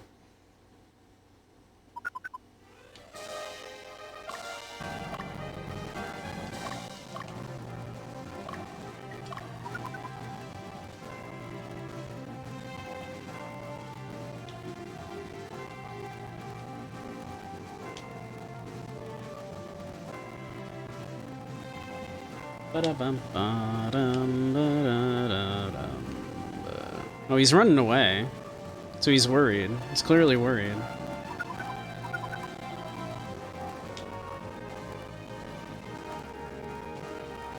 Shocking lack of ogres yelling, "Get out of my swamp."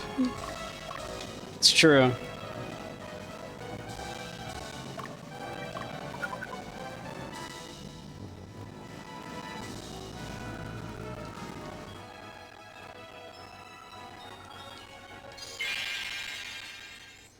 It's more, the ogres in this are kind of more similar to, like, ogres in Japanese myth, you know, like Oni. Like, they're demons from the netherworld. They're very, very dangerous.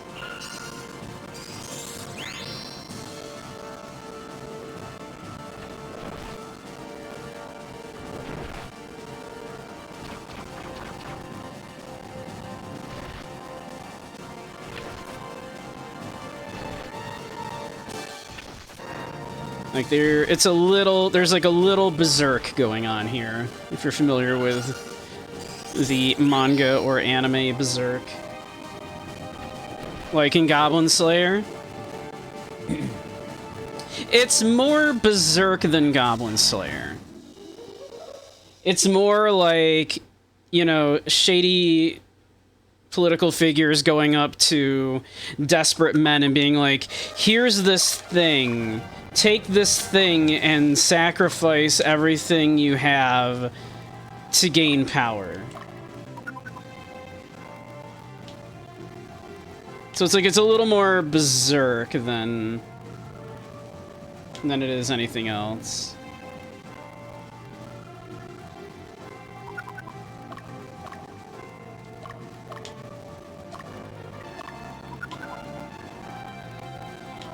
Alright, I think we're like okay, except for I'd like her to get over here. Yeah, raise her troop. Okay. We got this.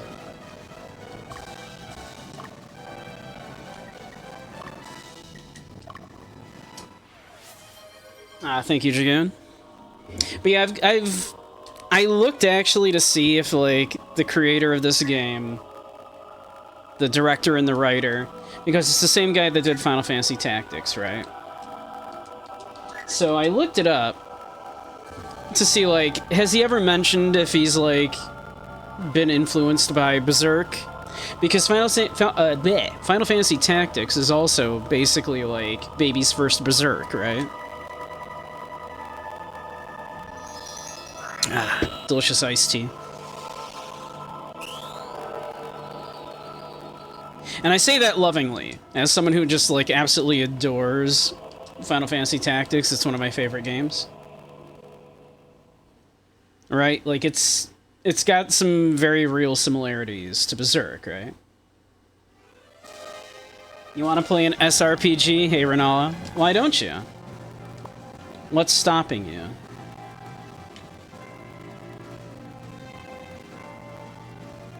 Did you know there's nothing stopping a fox from playing a strategy RPG? Did you know that's a thing you're just allowed to do? Nobody can stop you. Not yet. How you doing, Renala?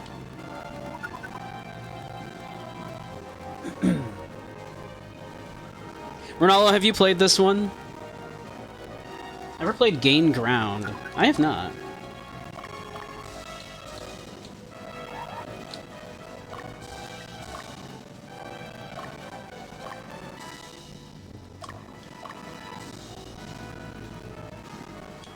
Alright, let's see. I want to, like, get everybody into position here.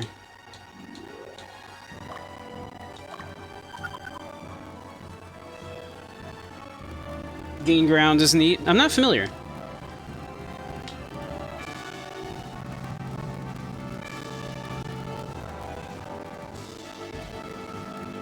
Alright. Everybody here? Alright. Let's do this.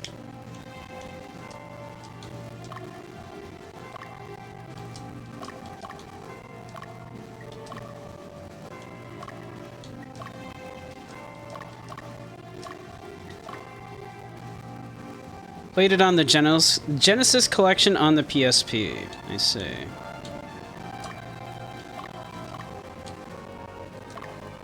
A strategy RPG, I assume. Such a cool concept. Do tell. What's unique about it? Do tell. I'm very interested. Man, with the music getting crackly, it sounds extra farty. Traitors, do you realize what you're doing? You not only turned against us, but you made enemies with the Lotus. You still think you'll win? And look at these folks. Who forced them into fighting? It was you. Why don't you think about others and not just about yourselves, huh? What right do you have to say such things? You force everything on the weak, while you do nothing by yourselves. You only take part in things that benefit you with no risk involved. Warriors plucked from throughout time to fight for a common goal as a trope. Sort of like a strategic bullet hell with different units and classes. A strategic bullet hell? Huh. But also like a strategy, or what?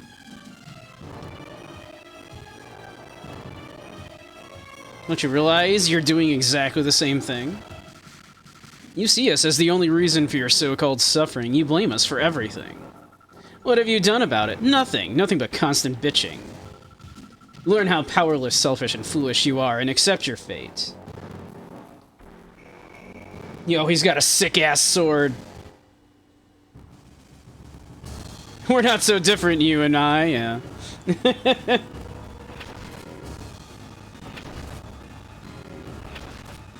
Look at his sick-ass sword. Guys. Guys, lock in.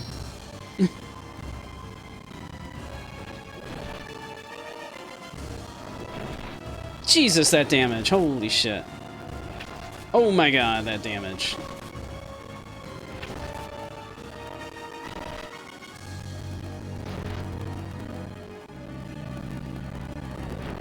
Son of a bitch.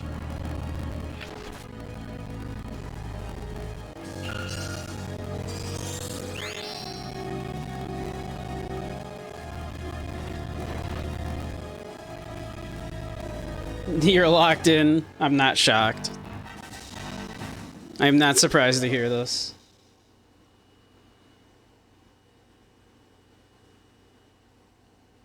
The only time you lock in, right?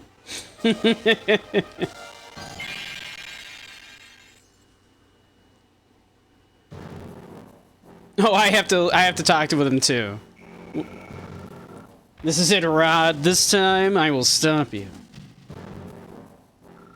Stop me. Enough of your pathetic jokes. The hell are you gonna do? You don't understand our plan, and you can't do what's necessary. You talk out of your ass to satisfy your puny ego, just like your father.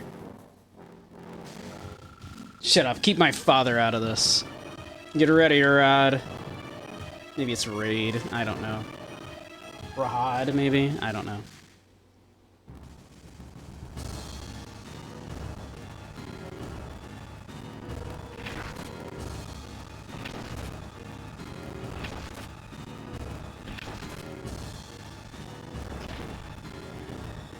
That's some good damage, at least.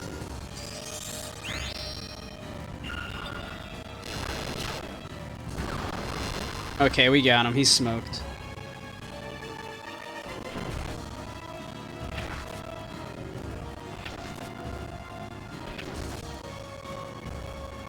It's so ogre.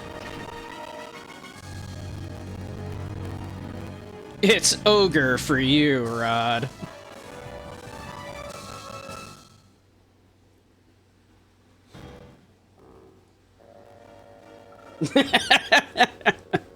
I'll let you go for now. Oh, how kind of you.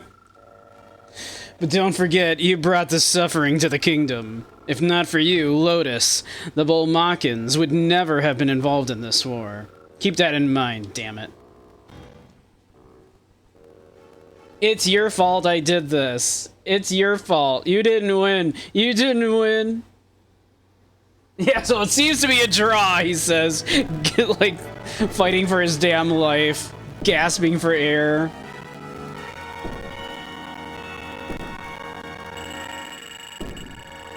Shield of Inferno.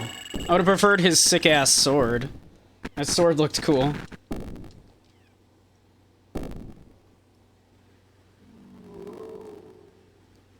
No! We lost Randy! Randy's a zombie!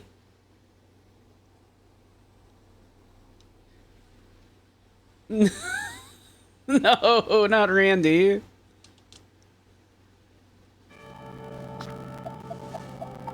Randy's feeling zombified. Aw, that sucks. That's crazy.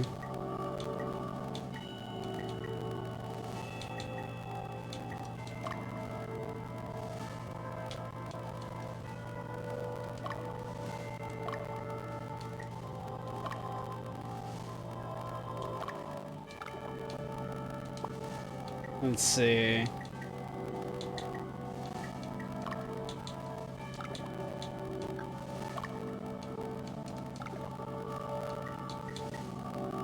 Can't believe Randy's a zombie now.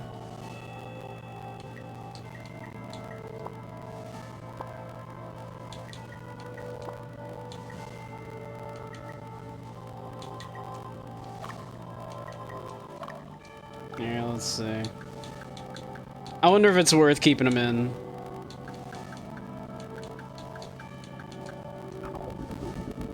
Let's see, can you turn into anything just a cleric? God damn it. God damn it. Cindy.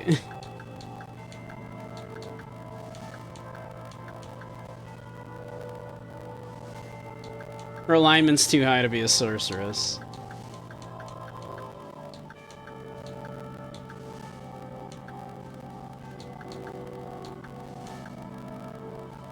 Or a witch.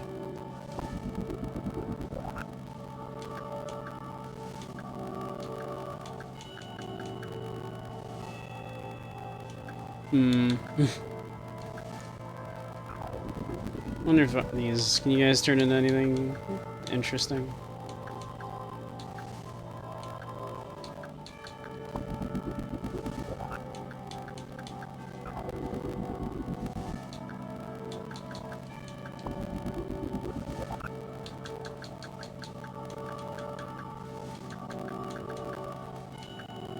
Let's see.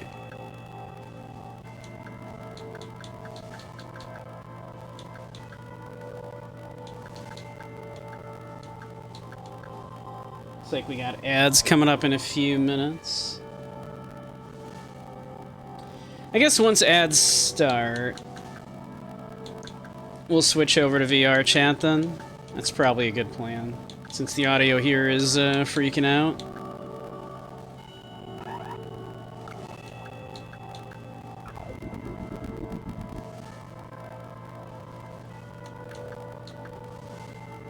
Could turn them into a doll master.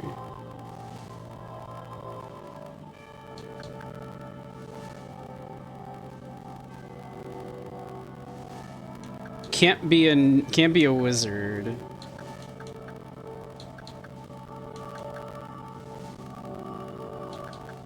Alignment too low to be a wizard.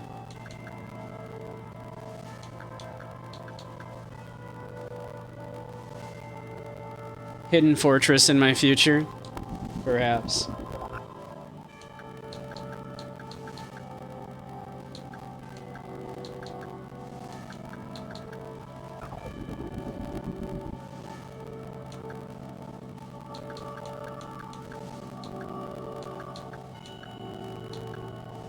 Turn them into a dragon tamer instead of a Valkyrie. I don't know which is better. Oh, could turn them into a sorceress. Put them in the back.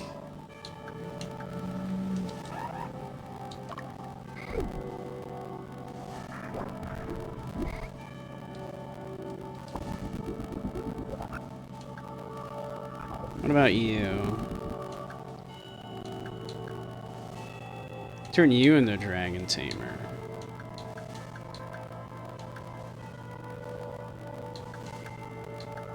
I don't know what would be better. Like for a frontline fighter, probably a dragon tamer?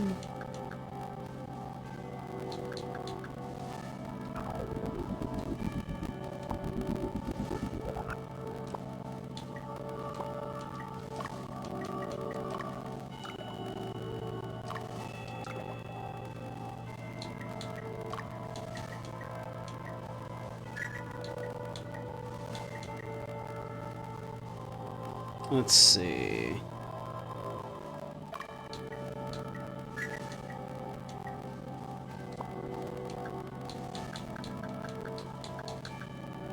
Actually, could that cleric in this unit turn into something else? They can.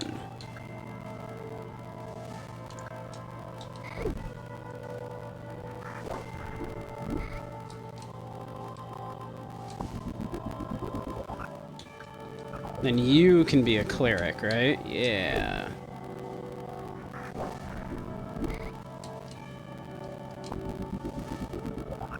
Alright.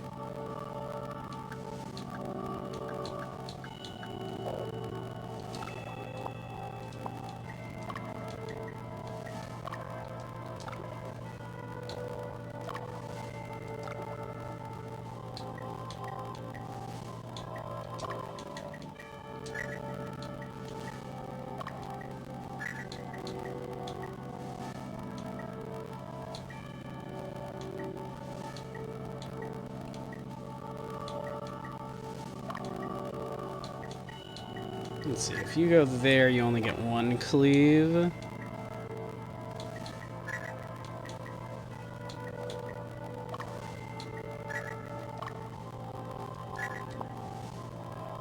So maybe we turn them into a dragon tamer as well? Maybe that's the move? If they can. Whoops. Yeah. Yeah, like that.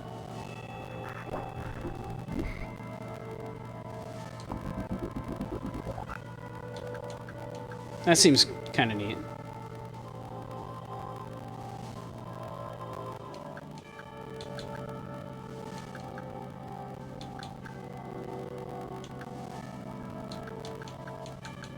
Alright, that's not bad, I think. I don't know what to do with this zombie.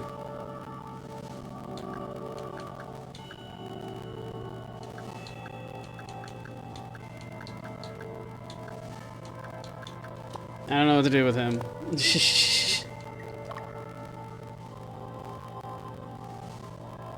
But alright, let's we'll save the game.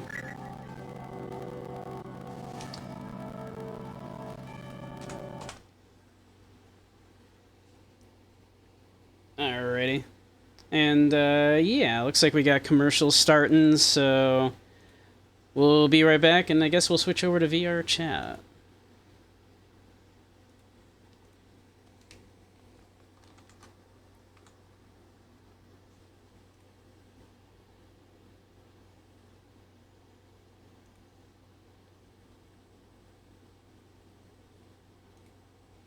Here we go. It's alright. We'll be right back in just a few.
Okay. At least that's working now. We do have to recalibrate real quick, but we got the windows working at least. So, one moment while I'm going to look very silly for a minute.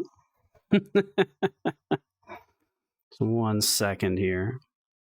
Also, let me fix this so it's smoothed. You kind of like this look on me, do you? So, is it very becoming? All right.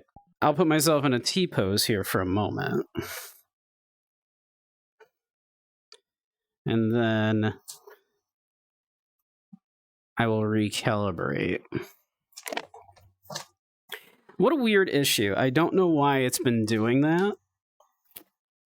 The last couple of times I have tried coming in, it has not been recognizing my mouse when I'm like trying to control stuff with my virtual windows. Never had that issue before, but the last 2 times I've come in while I've had OBS open. And I'm wondering if it's because I started running OBS in administrator mode, because I heard that could help with things. Yes. T-pose to assert dominance.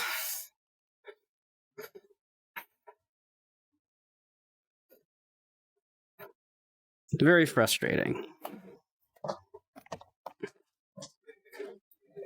Slap the bun tum, how dare.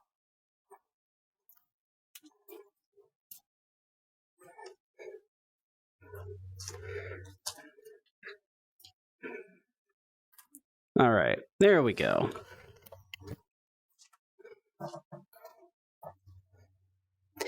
We did it. So many issues lately. I don't know what's going on. Absolute craziness. But let's see here.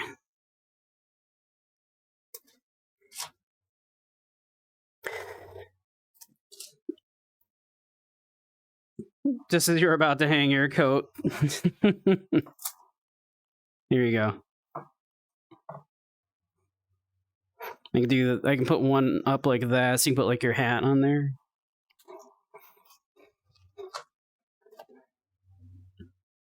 And if you have like a walking stick or an umbrella or something, you know, you can slide it in there, right between the cheeks to hold it in. Not like in, but like, you know, but betwixt the cheeks. You know what I mean. Don't be weird. Wrong website. Betwixt, not not insert.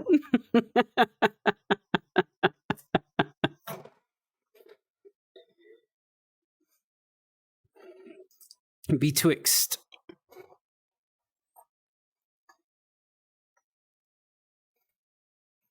All right, let's see here. Get a little music going.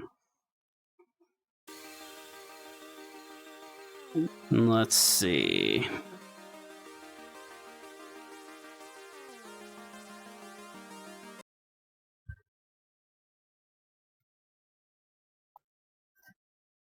You should all be hearing some lovely music, hopefully. And that, as far as I can tell, should be not going out to the VOD.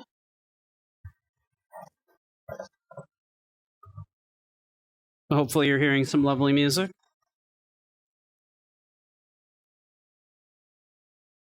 Music is playing, good. How is the volume on said lovely music?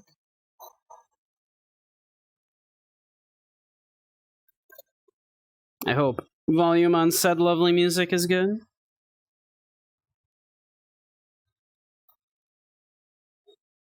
Levels are good? Good. Now, what do we all think about doing the daily scrandle? I do love talking about food and making fun of the British, and that allows me to do both. Let's do it.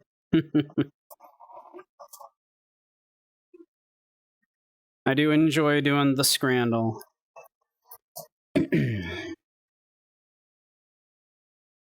We shall do that.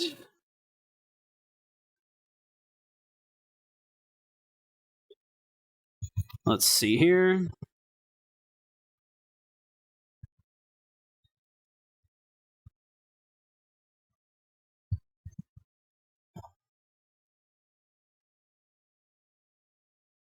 There we go.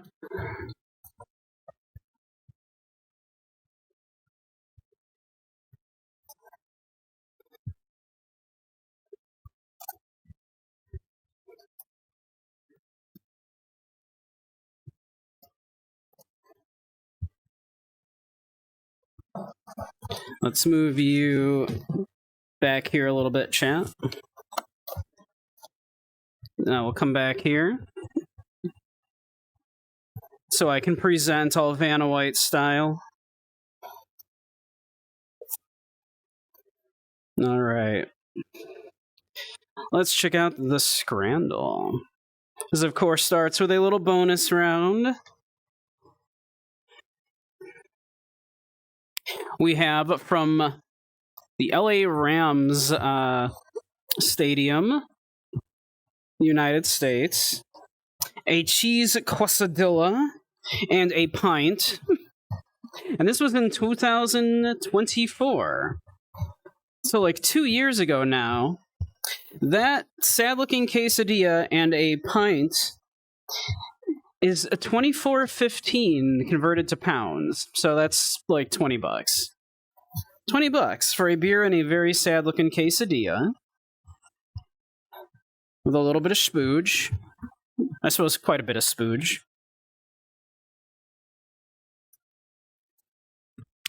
Or from Notts County in England. New pies. No price data on the pies. I don't know what is new about this pie, but it doesn't look like it has a whole lot in it.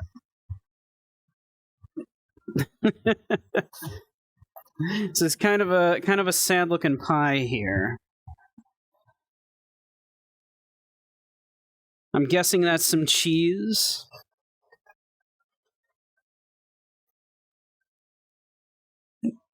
So these both suck, but I think $20 for that sad quesadilla and a pint. It's hard to tell, of course, because we don't have the price data on the pie. But I can't imagine that pie costs that much. And like 20 some odd bucks for a tortilla with a little bit of cheese and some spooge and a beer. I think it's the pie. I have to say it's probably the pie. I'm gonna go with the pie.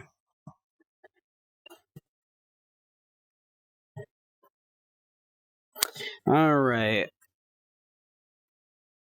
From Meadowvale Foods in England, so one of those companies that just, makes these kind of food products and sends them to all these stadiums. Hey, Racky. Welcome, welcome.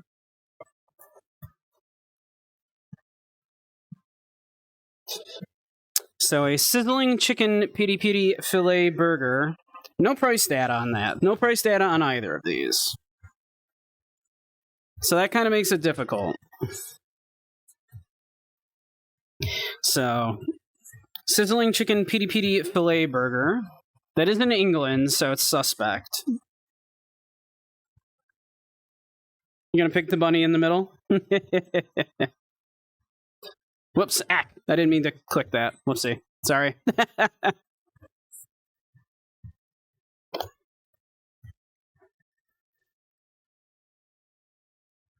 Yeah, I was thinking that as well anyway, so that probably works out.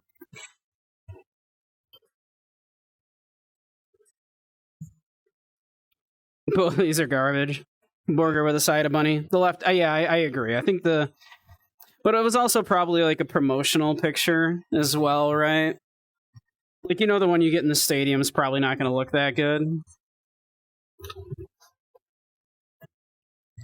But still.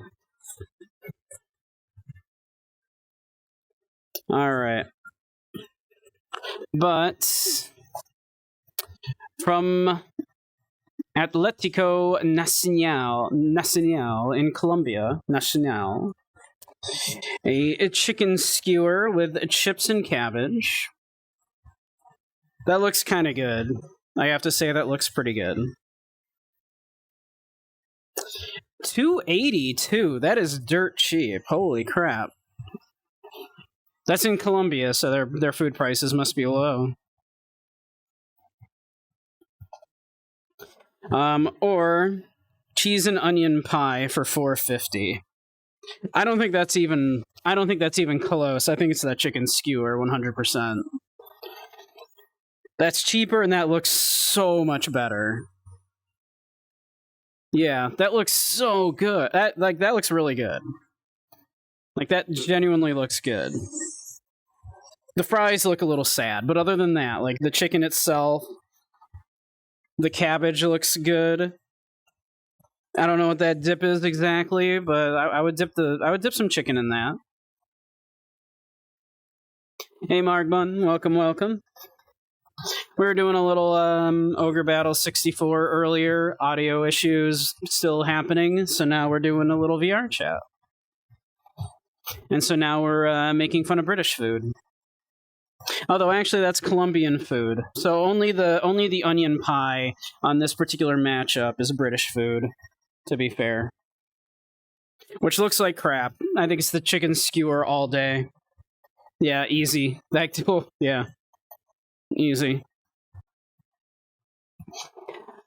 All right. Weirdly enough, despite the fact that that appears to be Hatsune Miku,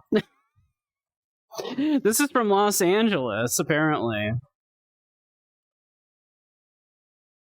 Los Angeles in the United States. $17.30 for some popcorn and a soda.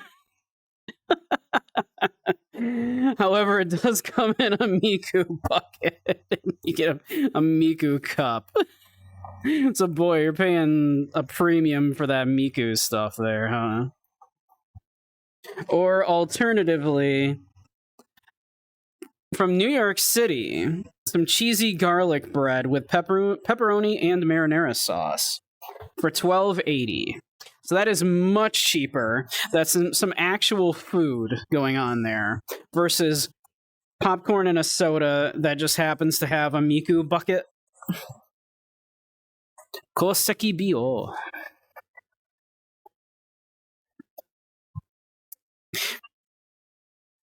You'll take the cup and the bucket of popcorn. But I've seen those weird Chinese mukbang videos. I've never actually watched mukbang videos.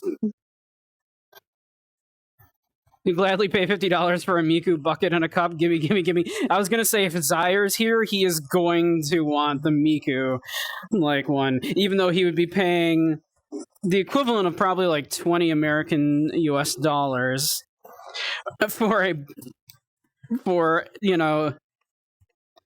10 cents worth of popcorn and 15 cents worth of soda. But give me that bucket with the Miku, right? Zyre loves Miku, if you didn't know. Only $20, I'll take two. Hey, Ray. Screw the Dodgers, go Jays. It's literally a bucket and a cup and with a side of popcorn. Exactly. You're absolutely paying like that's like $1 like really that's a couple of cents worth of popcorn, right? And a couple of cents worth of soda. Now, of course, they're going to charge you like a few bucks for it because you're at a stadium. They're going to upcharge you a crazy amount. But that is highway robbery just for like a little decorative bucket. Zyre wants that so bad now, though. Zyre's looking at eBay right now.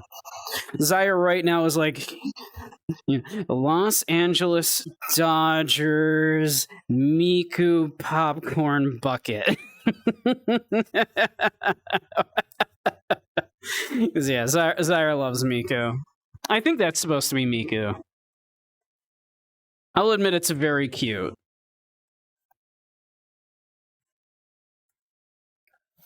I cannot in good consciousness choose a couple of pennies worth of popcorn over some cheesy garlic bread. Okay, thank God. People didn't fall for the Miku. Don't get me wrong, that was a very cute bucket.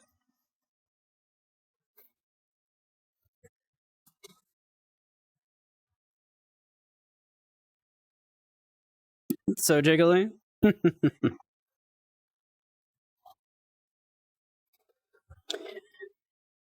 So next from Servet in I guess that's Switzerland. SUI and that like the red flag with a white cross on it that's Switzerland, right? I think that's Switzerland. HoloLive characters in the bucket sells for $50 now. So it's not even Miku. It's not even Miku. What good is it? Just HoloLive? None of those HoloLive characters are bunnies. I'm just saying. None of them are femboy bunnies, so...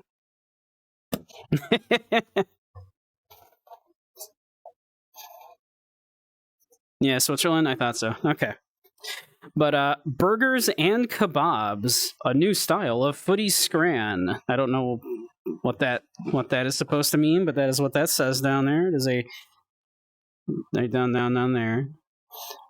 Down here.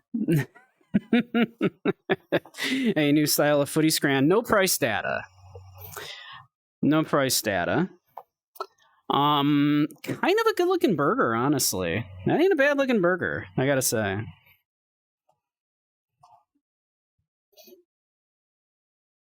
Those wieners look tasty. Yes, or from San Francisco, the San Francisco Giants arena, apparently. And this was very recent. This was 2026. No price data. The 999 challenge. 9 tiny hot dogs served with 9 tiny beers. I assume you get to keep the glasses.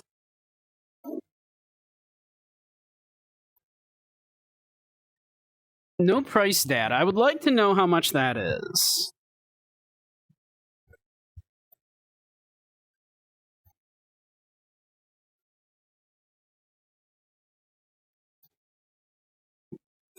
Well, there is no price data, unfortunately. So, but I assume you get one or the other or both. I don't know. 1 hot dog, 1 beer per inning. Try not to vomit. Well, they are small. To be fair, they're small. I was wondering what the other 9 meant, but that's probably, the 9 innings, right? That makes sense. I was like, 9 beers, 9 hot dogs. What's the other 9? But 9 innings. That makes sense. I don't really do sports, so I didn't think. Yeah, $999.99. Yeah, like if that was $9 for that, if that's what the other 9 was, I was gonna say, okay, that's a good deal. I'll take 9 small hot dogs and 9 beers, and you get to presumably keep those little cups.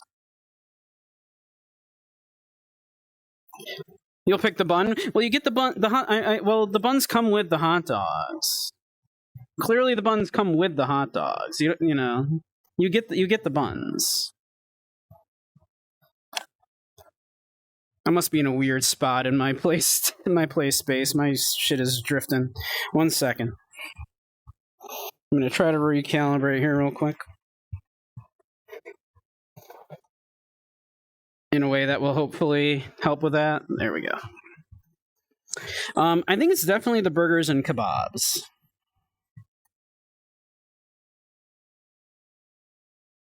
Competitive hot dogs swallowing. Goodness. You want the sausages? Look at that! Look at the burger, though. Look at the burger, and the kebab doesn't look bad either. Like those look good. Like those look like good sandwiches.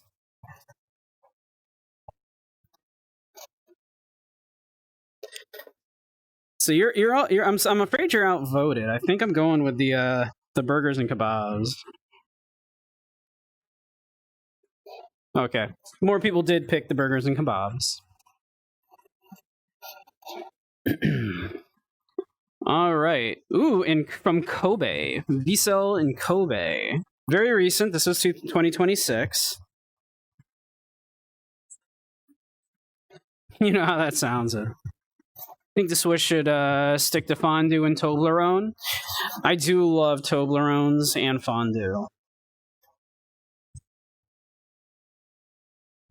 Now your brain is trying to decide whether you want Chinese food or glizzies. Fair enough.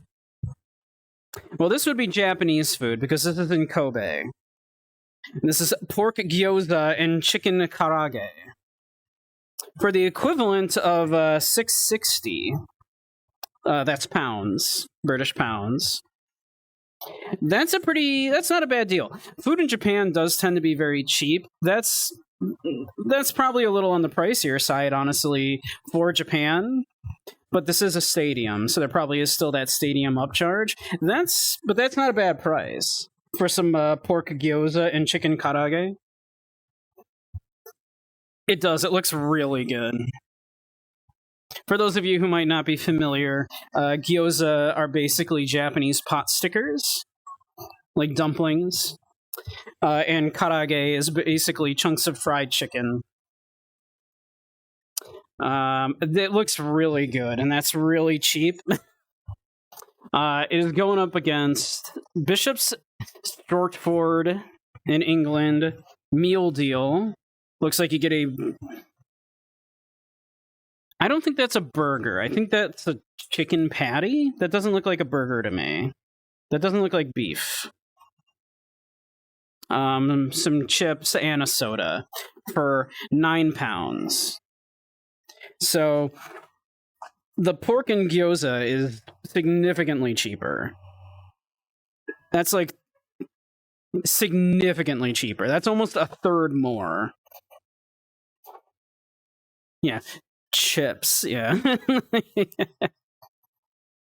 You like chicken karage if it's over rice and has chili powder, Kewpie mayo, and seaweed? Yes, that is correct. Need more chips to make it worthwhile? It's not a lot of chips. That's kind of a small portion of chips, yeah. Personally, I don't think that's a contest. I think it's the pork gyoza and chicken karage. Okay, good. You do, of course, have to take into account what a boring British person is going to vote on this, right?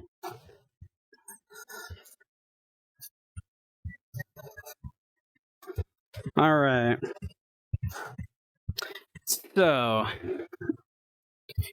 Cambridge United in England.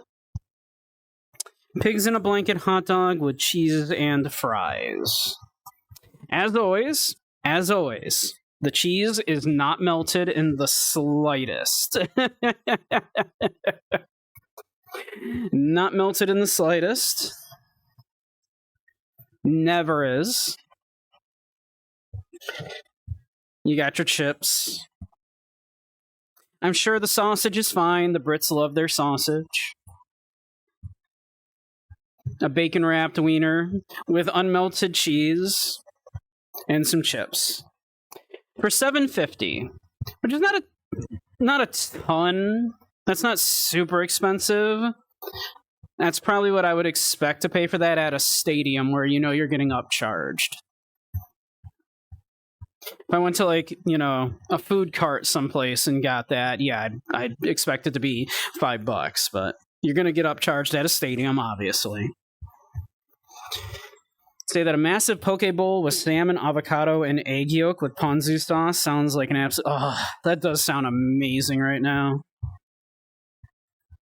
I love a good poke bowl. Delicious. Yeah, that sounds amazing right now, and now I'm hungry. Chips look so much better on the left compared to the right, though. I don't know about that. This is in New York City. Like, they look darker. Now, there's altogether way too much ketchup on that. I don't like ketchup. But those are buffalo chicken tenders and fries. Oh, it might be buffalo sauce, actually. Never mind. That changes things. But that's £11. Oofum. That's a little tougher. The pigs in blanket are significantly cheaper, but also I think doesn't look quite as good. I think the buffalo chicken tenders and fries definitely do look better, but they are £3.50 more. Fish? No, that's chicken.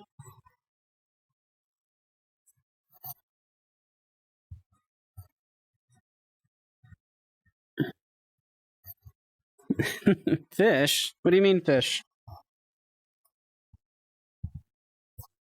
So, personally, I think the buffalo chicken tenders and fries look a lot better. That's me. Every time you go to a Chinese restaurant with your dad, you always get the don don noodles, and your dad orders some dumplings to go along with it. I love dumplings, man. Dumplings are so good. I'm gonna go with the buffalo chicken. Okay, that is... More people did vote for that. Alright. You always leave an Asian restaurant all stuffed? Nice. Very nice. So let's see. Oh, we have one from up in Canada. Ray, I believe, is Canadian. So Ray can... If you want to, like, you know, pipe in about this. I know you aren't you Canadian? Whoop, hand. Yep, Canada mentioned. There we go. So this is in Nanaimo, BC, in Canada. Onion rings with ketchup and banana peppers for $2.65. This was earlier this year. This was in 2026. So that's pretty cheap. I would personally skip the ketchup. I don't want ketchup on my onion rings. But I do like banana peppers a whole lot. Onion rings can rock. They don't look great, but they don't look bad either. Hydrate? Why, thank you. You'd pick the onion rings because the chicken and rice on the right looks depressing as hell. Let me see. I will have to hydrate a little later. I do not have my water bottle handy. I'm so sorry. Yeah, I like banana peppers a lot. But thank you, Dimply. I will make sure to hydrate when I get a chance. Yeah, I would skip the ketchup, but otherwise, those are not bad looking onion rings. I could stand a larger like serving of them, but they're also cheap. They're £2.65. Why my booty so wobbly? That's just the way I am. I don't know what to tell you. But how you doing, Seedly Corny? I'll just call you CC. You love that about me? Thank you, Rogue. You hope the onion rings are cooked well. Nothing worse than raw onions. They look kind of nicely dark, and they don't look like those ones that are like, you know, the really cheap ones that kind of suck. Ah, thank you for the follow, Seedling. You're hungry? Yeah, I know. Playing this always makes me hungry, even though the intent is to kind of make fun of the food. But then inevitably something always looks really good, and then we start talking about food, and then I get hungry. Didn't realize Jell-O was a choice. It's carrot flavored. Carrot cake flavored. But, so yeah, that does look good. Other choices, I think that's India. IDN, India. And given how cheap that is, I'm guessing that's the case, because that's chicken wings and rice for 30 pence. So, a third of $1. Indonesia. All right. Not a big fan of banana pepper, but you don't mind them in a good bun sandwich? India's a different flag. That would make sense, yeah. I mean, for the price alone, that's so cheap. But those onion rings do look good. But the chicken doesn't look bad. They're both very cheap and look like pretty good. You'd replace the ketchup with ranch, burger sauce, pickles, red hot Cheeto powder, and Nashville hot chicken tenders. Yeah. Rather than ketchup, yeah, I'd rather have like maybe some hot sauce, maybe like a spicy mayonnaise-y type dip, something like that.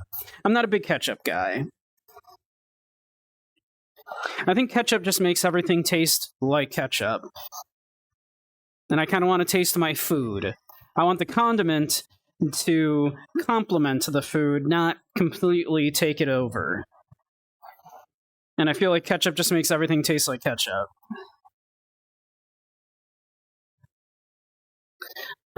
Man, that's a tough one, actually. Personally, I think that the chicken looks pretty good, and for that price, that's kind of amazing. We have to think how other people voted, though, and I think, like, your average British person is going to be afraid of that. I think they're going to look at that, and they're going to be afraid of that. They're going to see it was from Indonesia. They're going to be scared of that. Burger sauce, Chick-fil-A sauce guy. Never had chicken.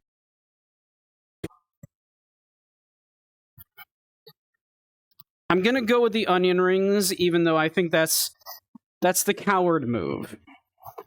I think the chicken looks better. I would take the chicken. I think more people voted for the onion rings because I don't trust people. I'm assuming people are being cowardly. I was correct. Cowardly people. You don't mind ketchup, but not on your onion rings? Yeah, they don't. It's just not good on onion. Why would you want that? Yeah. Yeah, another country's food. Oh, merciful heavens. I guess we can take what we do like from there. We'll bring it home. We'll boil it and mispronounce it. Right?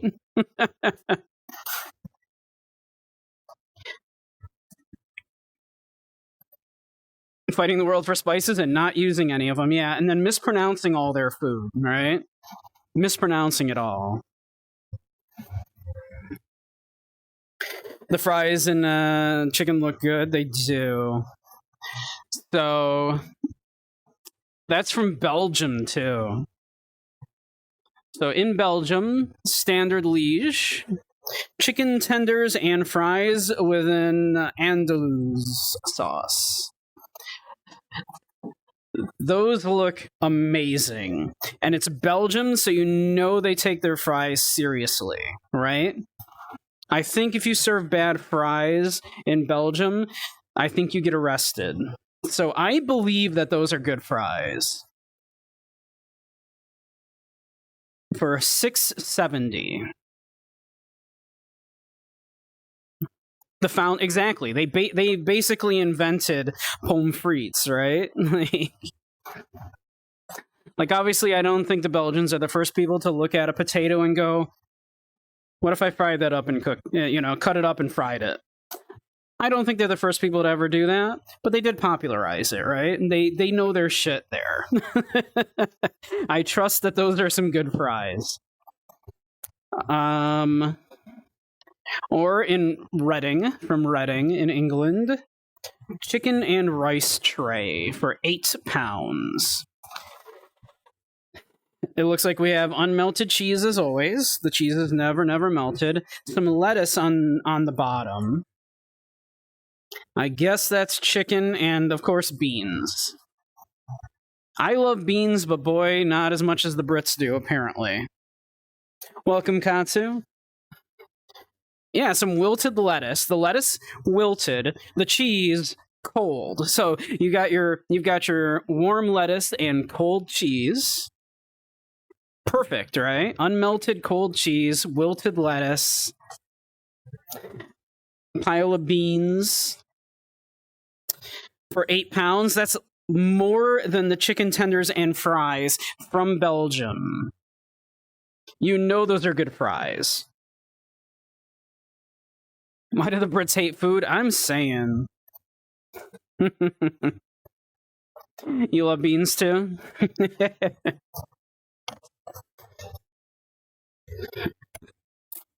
Wow.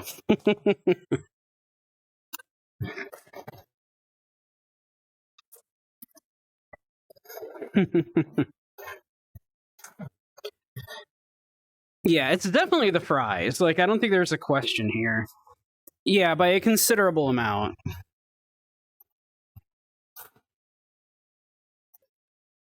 It does. You know the fries are good. The sauce looked tasty. Even the chicken looked pretty darn good. It looked nice and had a good fried well. You're welcome. You're welcome. Yeah, the chicken looked really good, yeah. So, Sydney, Australia. The cricket ground. This was earlier this year, so this is 2026 prices. A stadium dog for $3.50. It's a hot dog. Doesn't look particularly special. Looks a little pale. Way too much ketchup. That's me. Or in England, from Sheppey United, a smash burger. And you know what? Kind of a good-looking smash burger for once. A lot of these, you see burgers coming from Great Britain, and they look like shit, to be honest. That kind of looks pretty good. That's not a bad-looking smash burger right there. Looks like there's some radicchio or something underneath. With a beer too. Well, the beer is not included in the price of £7. So that's not including the price of the beer. Now, how many people actually read that and instead saw a beer and a burger and clicked that? That's the question, right? You have to take into account what do people vote for as well, right? So £7 for a smash burger is a pretty good price. Yeah, it looks really good. I have to believe it's the smash burger. Yeah, by a decent amount. All right. I think this is the final one. We have another one from Japan. From Hiroshima Go-Go Stadium, 2026. So these are the current prices. Chicken. It says chicken comma, wedges, and beef bowl. Oh, those are some wedges of potato underneath the karaage there. Okay. So again, we have some chicken karaage with some chips and a beef bowl. Price for all, $8.40. And that is in British pounds.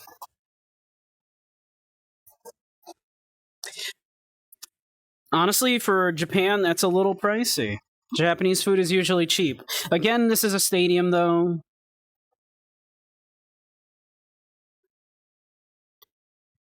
They are kind of small bowls. And I imagine underneath the beef there is probably some rice. You're typically going to get your beef bowl with your beef on top of some rice. So that is probably some rice underneath there. Still, that's not a bad... That's between the two bowls, because that's the price for both. $8.40, and that's with the stadium upcharge. That's probably about what I'd expect to pay. That might be a little pricey, because Japanese food, it tends to be cheap. Need to head out, sleepy time and such. Have a good one. Thanks for streaming. All right, have a good one, Roka. Thanks for hanging.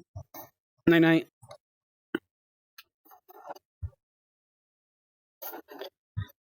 That'd be like $4 in Japan, yeah. Still, it looks really good.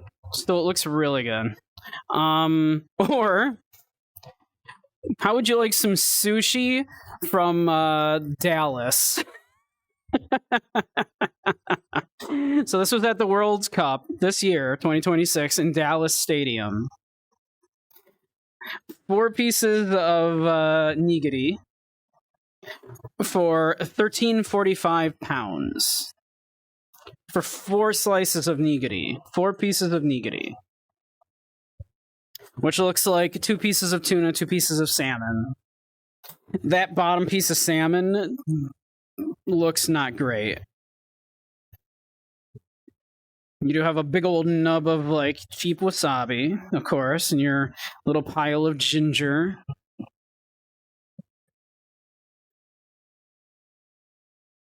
You can see my cursor, okay. This salmon looks not great.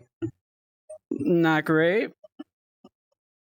This one looks a little better. This one looks old. This one's like, you know when like fresh fish like starts to age and it gets that weird texture on the outside, it's almost fuzzy, right? That's what that looks like to me. That looks like some old salmon.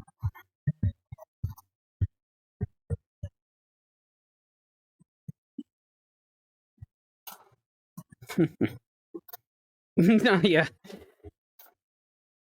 You think your lunch came up a little? It looks really bad, and it's really expensive. I do not trust it. This is another easy one, I think. I think a lot of these choices have been pretty easy choices. I think it's absolutely the chicken and beef bowl here, the karaage and beef bowl. Yeah, by a considerable amount. All right, we only missed one. We got 9 out of 10 of those correct. Did pretty good today. Pretty good. You want the salmon to be super shiny and ripe? Yeah. You want your salmon to be very fresh. I do love me some raw salmon and raw tuna. Delicious.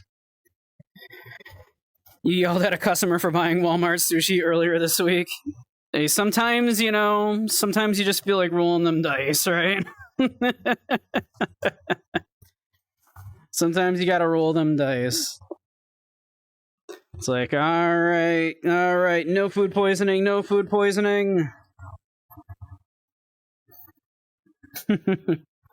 Also yelled at a customer for buying the awful cheap-ass watered-down alcohols you sell. Was it those, like, weird, like, flavored, like, moonshine, quote-unquote, ones that I'm seeing in Walmart these days? That are, like, you know, just, like, cheap malt alcohol that they're calling moonshine, and then they flavor it, and then water it down to, like, 13 ABV? Like one of those things? I've never had one, but they sound terrible. Salmon is better if they pull it straight out of the ocean and straight up turn into sushi. Yeah. Like the fireball you see at the counter in the convenience stores, but it's not even real liquor. It's just a cinnamon cocktail with the same name. Yeah, apparently they do that. I only heard about them doing that from like a YouTube short recently. As someone mentioned that's a thing.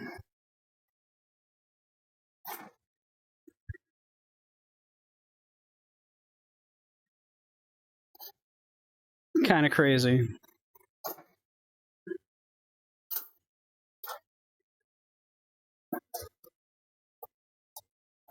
Amazed that they did that to their own brand. Well, people will fall for it, right?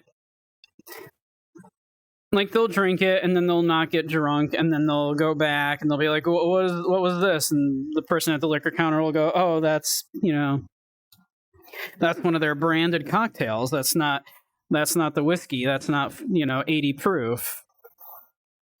And then they have to buy more because they're at the liquor store anyway. And they want to get drunk. Now, what that's doing is, of course, putting the frustration of that customer onto the worker, right? Now, the worker has to deal with the frustration of that.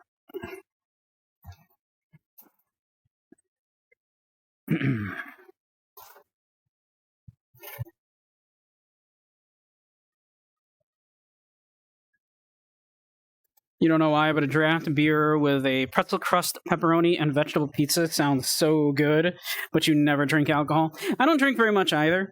I'm not a huge drinker. And when I do, I drink mostly like cocktails. I'm more of like a cocktail guy, because if on those rare occasions when I am drinking, I like to make myself a cocktail, go through like a little ritual, right? Like make myself like a gin fizz or like a whiskey sour or something.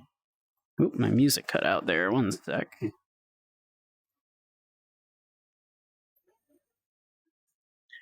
Here, let's see. Oop, come here.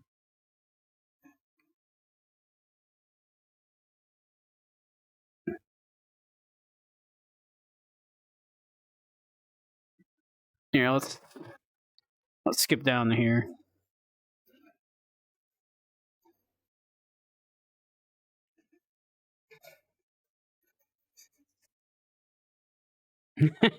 Gay coded. Maybe a little. Well, here's a good hint for you if you hadn't put it together. Oh, we're on break. We're in commercial break anyway. So we can discuss that when we're back from commercial break. Do you like champagne, Marjolaine?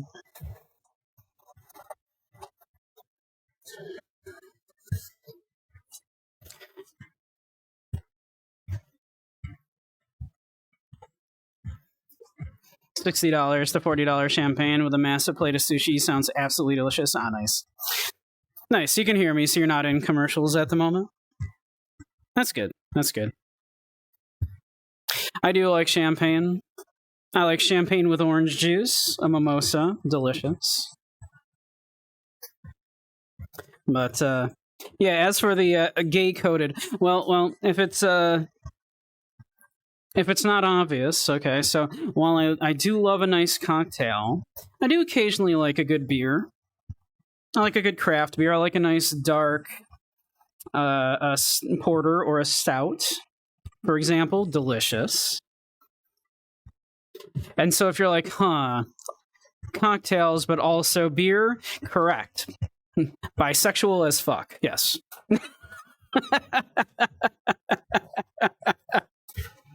Had a hard apple cider the other day that was dangerously tasty. I do love hard ciders. I'm a huge fan of hard cider. Shrimp and mimosa sounds so good. Nice little brunch. Incredible style. But the one you had was a store bought, you hate to say? Oh, well. What are you going to do?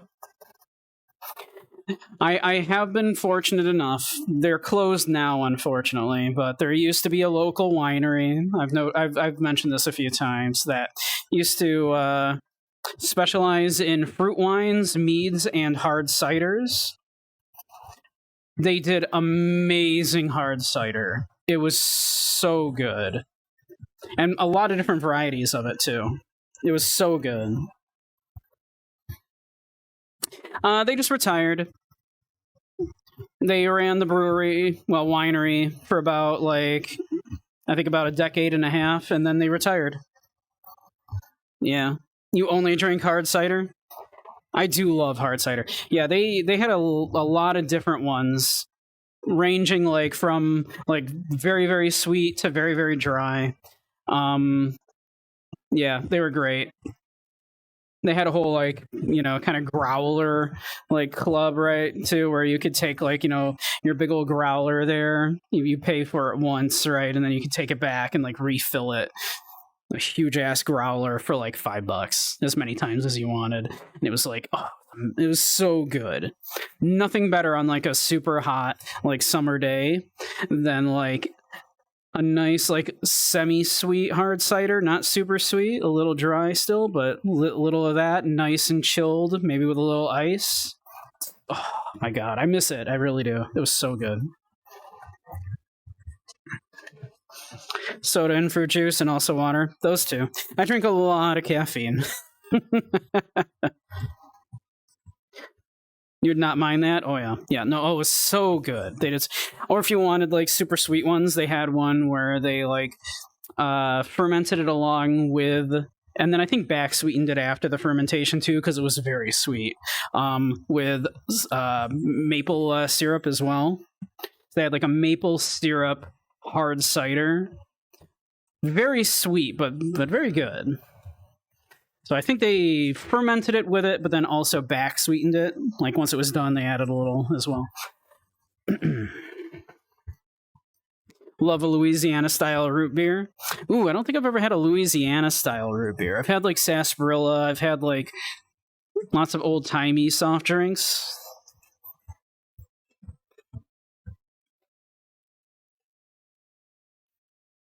I would love to try that. I do like root beer. I abstained from it for a very long time because I thought I was allergic to it. It turns out, no, I only got sick on it because I drank way too much of it when I was very young. And then I was convinced I was allergic to it for many years. It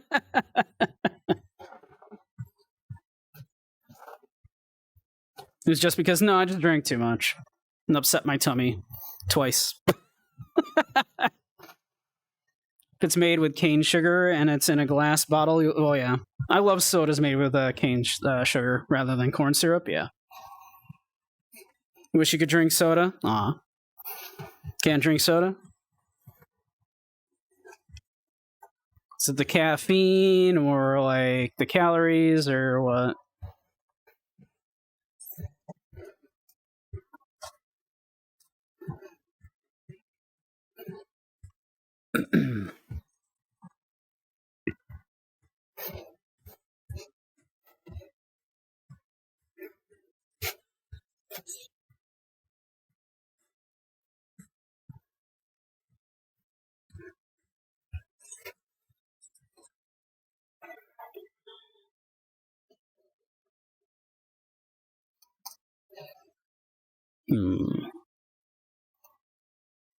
But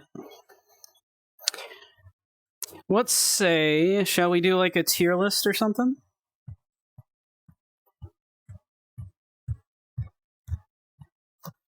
Tried a bottle of Abita root beer at the seafood place, and it was so good. That sounds good. Yeah, I do like root beer. I love a root beer float. Put a little scoop of ice cream in there. Hell yeah.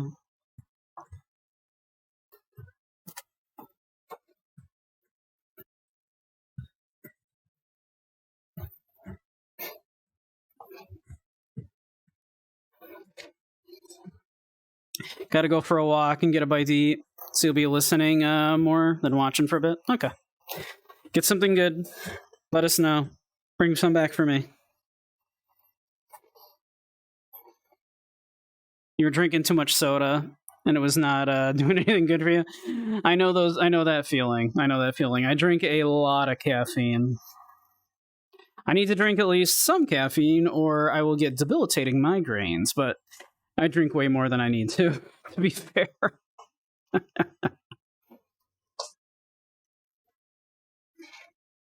Hips are hypnotizing you.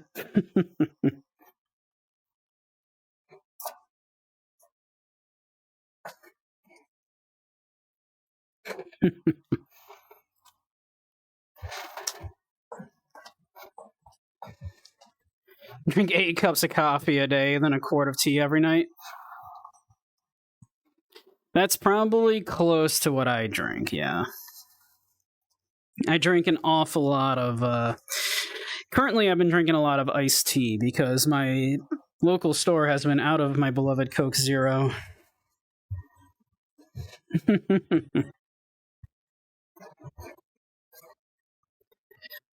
Oh, but let's see here. Window capture off. VRC on. Green screen off. You got spirals in your eyes. You will obey the bun buns. Water and orange juice for you. I do love me some orange juice. Especially maybe with a little vodka in it. I don't actually drink that much, for real.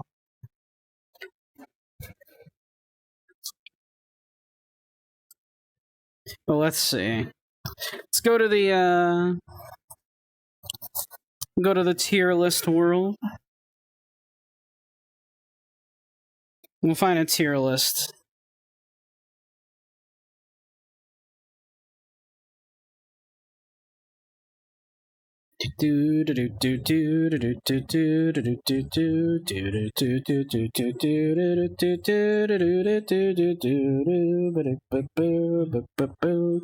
Let's see.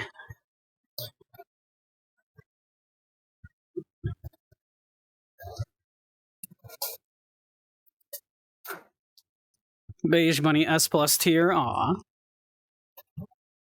Don't mind a screwdriver now and then, hell yeah. This is a different tier list world than usual.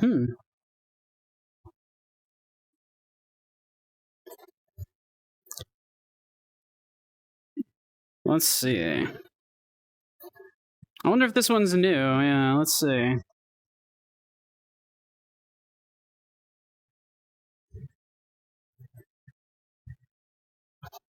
Oh, hell yeah. This one's got a ton. Oh, okay.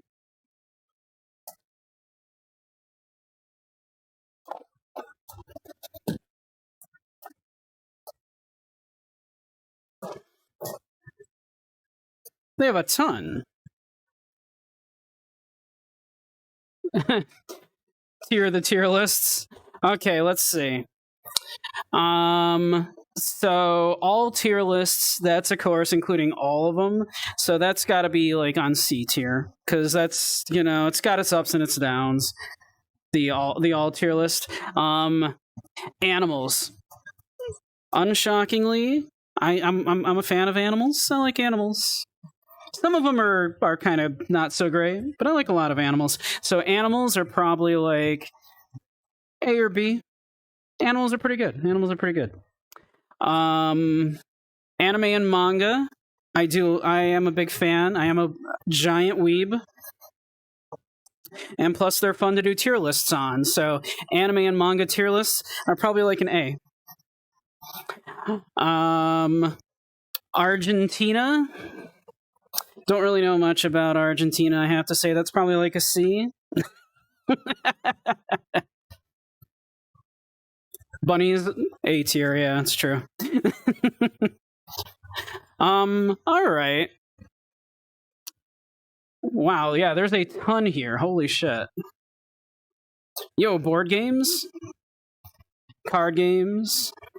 Comics? Dark Souls! Oh, I love Dark Souls.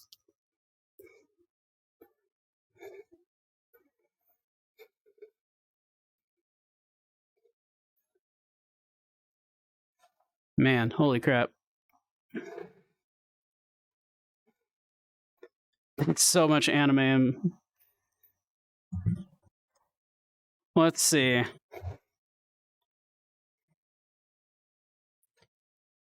Ace Attorney trilogy cases. Ooh.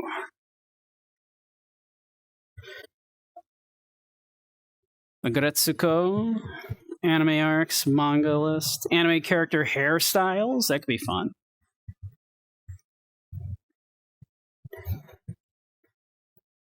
Anime by genre, anime faves, anime character. Anime character. I think someone had a stroke while writing that. Have I ever played Atlas? I need to. It's on my. I have it. I haven't played it just yet. Do they have Saw traps? They might. I've only ever watched the first Saw movie. Anime characters I like. Every anime studio. Anime idols, anime hotties, father figures. That could be a fun one. All Danganronpa game characters. Anime complexity, anime comedy. Anime long series. All the Sailor Senshi. Damn, there's like a ton of these. Holy crap.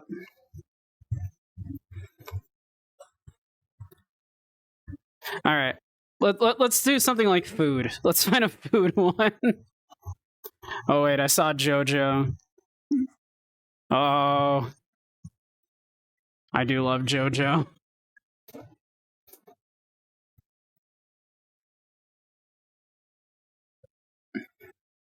Part 4 stands. Part 4 is my favorite part. Every single JoJo character. Every JoJo protagonist. Hottest JoJo characters. JoJo arcs.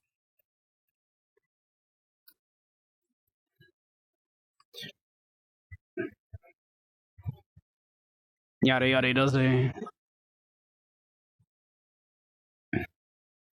Every single JoJo character might take a little while. You like the imps because they look cute, they're mischievous, and they have smooth, gentle, and firm squishy butts. I'm sensing a theme when it comes to butts around here.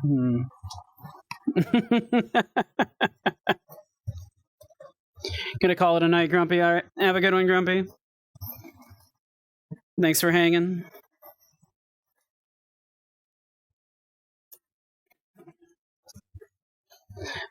But all right, maybe we should do something like food,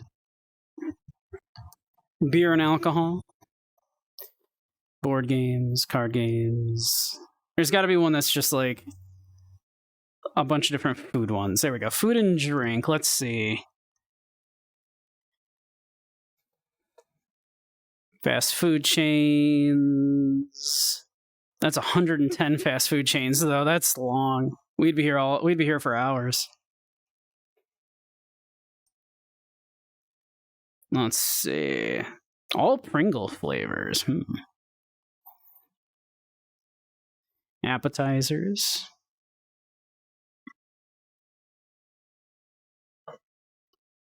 Sorted chocolate box. Stadium food. We were just doing that.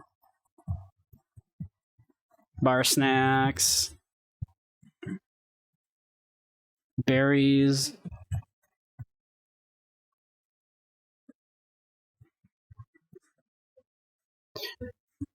Boomer juice. Cadbury's. Ooh, cheese snacks.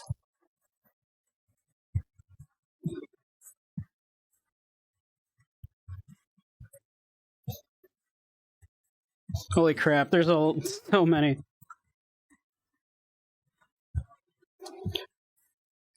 Let's see. Ooh, club sandwich. Let's see. There are so many, holy crap. Burger toppings. Alright, burger toppings. Let's do it.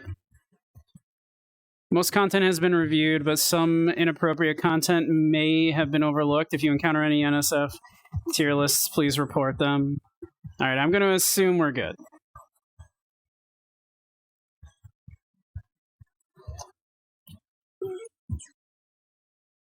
Cool tier list. The tier list is a real trail of tiers. Well, I was just doing the categories. I was just tier listing categories. Alright, let's see. Alright.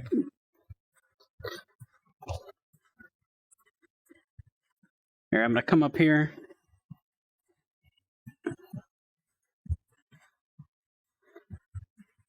Alright. Cheese. Cheese is, I gotta say, cheese, pretty top tier burger topping. Yeah, I mean, like, is there something that's much more top tier than cheese with a burger? I hate to start off with one like this because I don't want to be that guy that gives everything like an S or an A, right? But cheese, man, I think cheese is pretty S tier for a burger topping, right? A S A. Assuming it's cheese in general too. Like, assuming this is representing the entire category of cheese and not just like a Kobe or cheddar like this looks to be. I think it has to be S because like almost any burger I think is improved with cheese.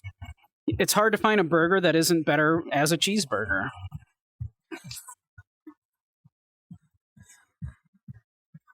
Yeah, I think it's got to be S. I'm reluctant to start off at S already, but I think it's got to be S. So, that looks to be burger sauce.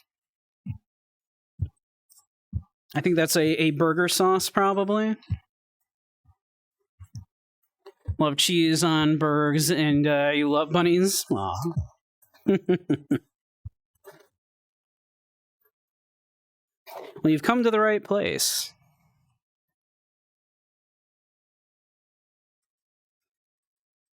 Carrot. They should label the pictures. I think that's part of the game, right? Is you have to try to figure out what is this supposed to represent. Kind of looks like a creme brulee. I love creme brulee. Creme brulee with like a raspberry sauce is one of my all-time favorite desserts. I bought a blowtorch just to make creme brulee, and then I've never actually used it, but I have a blowtorch just for creme brulee, should I ever get around to making it. Or if I need a blowtorch for some other reason. Like, someone invades the home and, we're prepared. Alright, burger sauce. Burger sauce is good. I also just like plain old mayonnaise on a burger, though.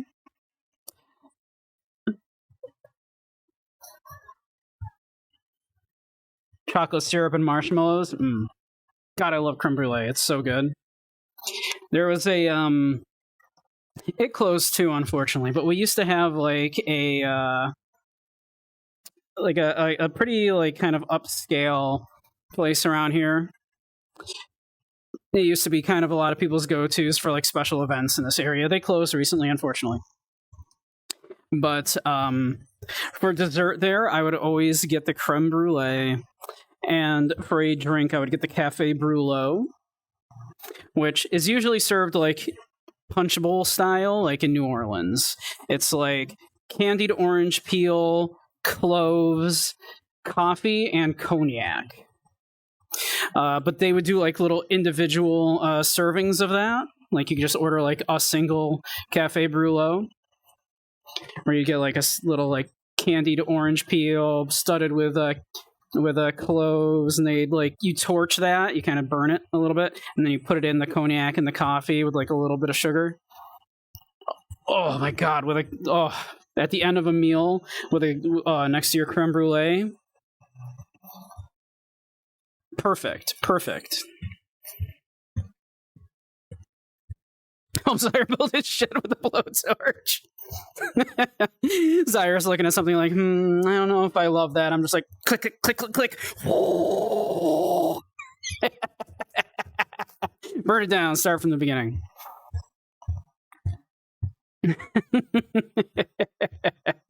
So yeah, I think for burger sauce, that's probably like an A or a B. Because I could go with just mayonnaise or some other kind of sauce. It doesn't have to necessarily be a burger sauce. But I still want some kind of sauce on a burger, right? Like my ideal burger, like my my like kind of platonic ideal of burger in my head is a bacon cheeseburger with some kind of sauce on it. It can be just mayonnaise, or it can be a burger sauce like that. And then I want like some onion, some tomato, and some lettuce. That's like the platonic ideal of burger. You can add other stuff to it. You can subtract stuff from it.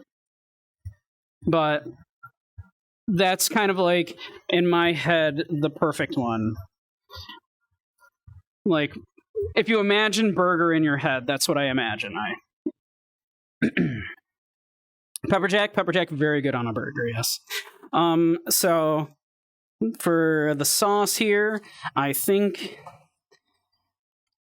I'm going with an A. I'm going really strong to begin with here, I realize.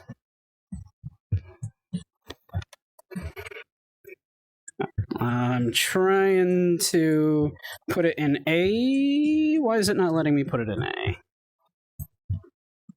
Can I put it up directly on here? Let's see. I'll be right back.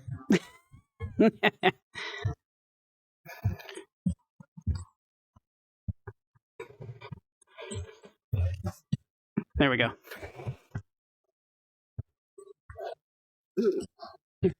I'm back. I had to drag myself up there.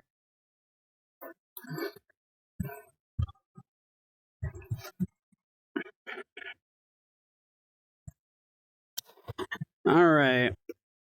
Peppers.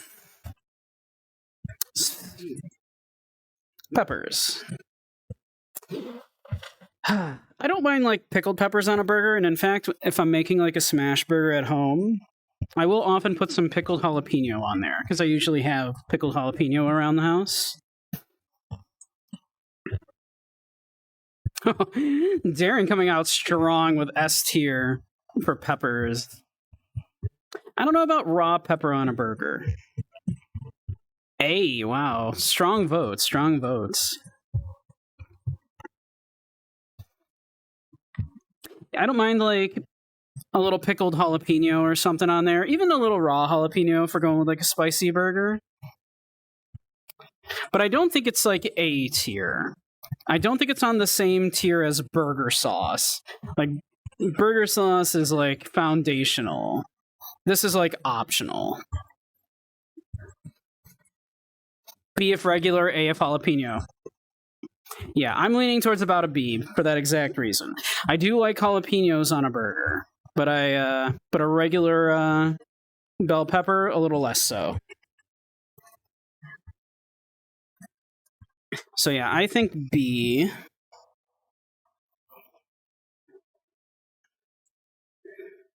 There we go, B. Perfect. Tomato. All right, like I said, tomato for me is part of like my like platonic ideal of burgers. I want some tomato on there. It offers a little bit of sweetness, a little bit of sour to help balance out all the fattiness of a burger. And I do want a very fatty burger. Have you had a fried onion burger? Absolutely, yes. When I'm doing a smash burger at home, I will cut up some onion very, very, very, very, very thin. I will usually fry up some bacon in the pan, pull the bacon out, and then start the onions first in that bacon fat. Let them start frying, get like so they're starting to get a bit dark. Then burger patty on top of that. Squish her down, nice flat smash burger. Fry that up until it's like the onions are nice and dark, and they've been cooking in that bacon fat and the drippings from the burger. Flip it, finish it on that side. Put some cheese on top while it's finishing on that second side. Cheese on top of that. Then that on top of your bun or just toasted bread, because I'll often just do like a patty melt. And then bacon on top of that. And then like a little mayonnaise on top of that as well. Yep, and pray all of the calories from burgie go into thighs. Thighs and butt, yes. The butt is pretty accurate. The size of the butt is pretty accurate here. I don't know if you can hear the slap.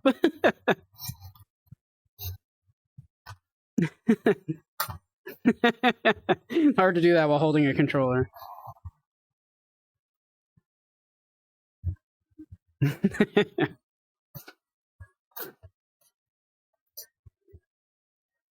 So thigh and butt, yes. So yeah, tomato for me is like A tier. I really like a tomato. It's not necessary, but it's almost always welcome on most burgers for me. I think for me it's A tier. You heard the juicy slap. So yeah. I think for me it's like an A tier. There we go. Mayonnaise. Again, like I've said, like mayonnaise, that's often what I just use when I'm at home making a burger. Or if I'm like ordering a burger from like Five Guys or something, because they have mayo.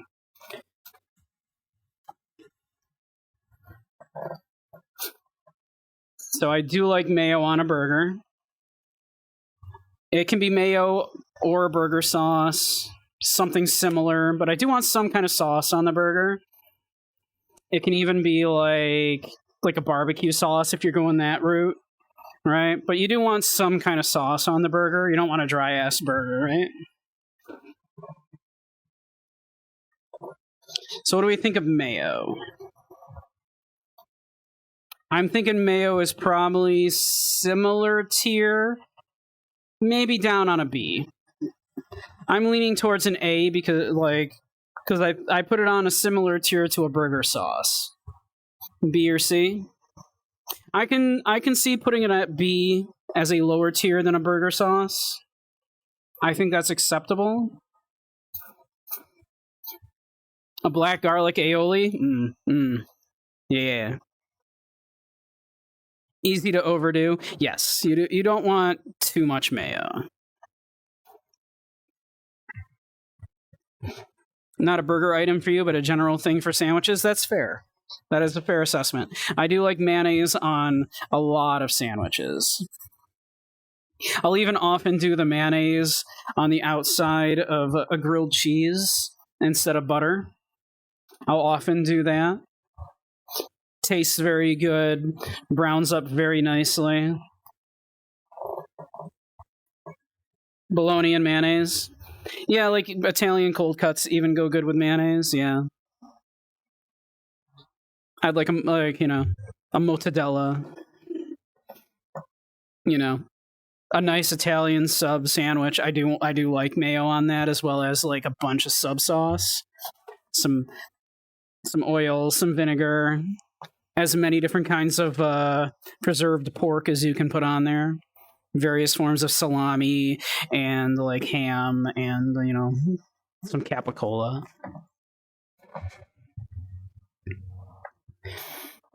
You do mayo and ketchup on a hot dog? Yeah. Yeah. I think B. I think B is good for mayonnaise. I think B is good for mayonnaise.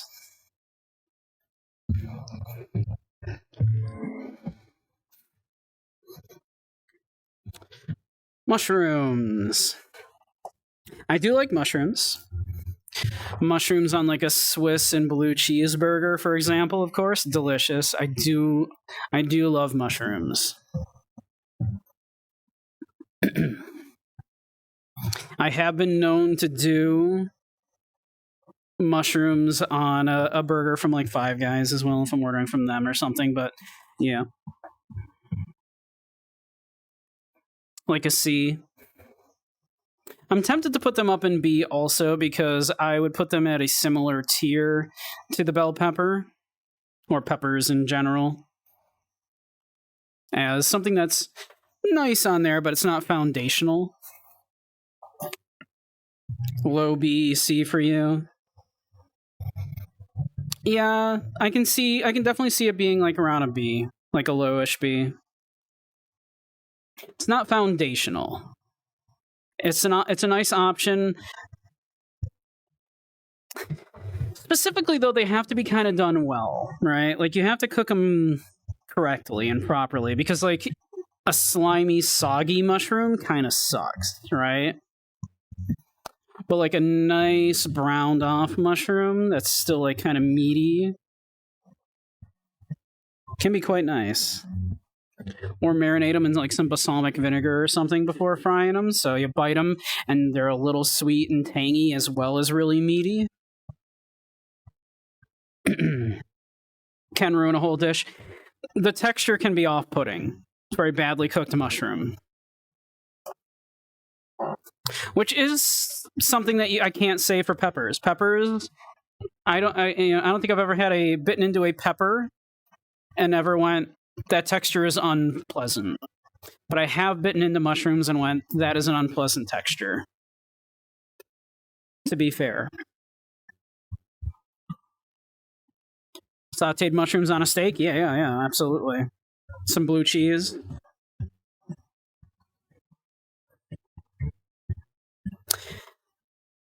Okay. You've talked me into it. I'll put it down at a C. Because it's very conditional. Sometimes they're very good. Sometimes they are not. You've convinced me. We'll put it at a C.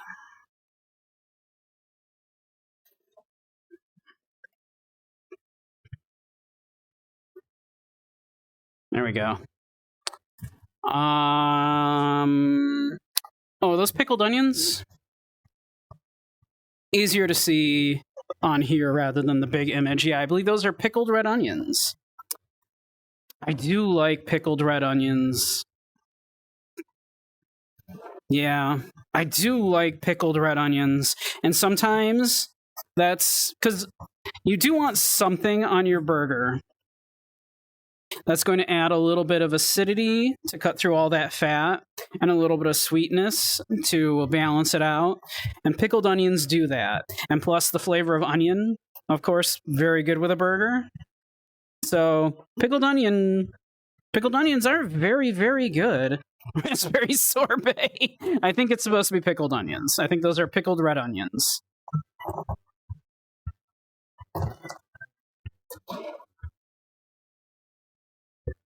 So, like, if you don't have, like, just a regular slice of pickle... Oh, yeah, I do like a slice of pickle on my burger somewhere, too. Not always, but sometimes. Pickle on the side is good, too. Red onion, best onion for burgers? I can agree. I can agree. Red onion on a burger is very, very good. And pickled red onion is a good way to do it. Raw or cooked or pickled. Some kind of onion on a burger is usually welcome, yeah. Trying to recall if or when you've ever had pickled onion on anything. Oh, I would suggest that it's very easy to make. Every time I have like some red onion and I haven't used it all for what I'm making, I pickle what's left. It's very easy to do. Very easy to do. Just some apple cider vinegar, like water that down a little bit, add a little bit of salt, add maybe some red pepper flake, whatever you like, whatever kind of spices you want to add to that. Red pepper flake, very nice in that because it'll make it a little spicy as well. Put that all in a pan, just bring it up to a boil. Cut the heat, toss the onions in, and then put all of that into like some kind of jar. And then just let it sit and cool down for a little bit. Once it's cool enough, stick it in the fridge, and you got red onions for a couple of weeks. They'll keep for like a couple of weeks. You'll probably eat them before they go bad because they're delicious.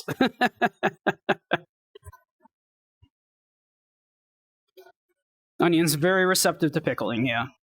Yeah, if you've got some red onion left over and you don't know what to do with it, make some pickled red onions. Fantastic on just about any kind of sandwich. So good. So good.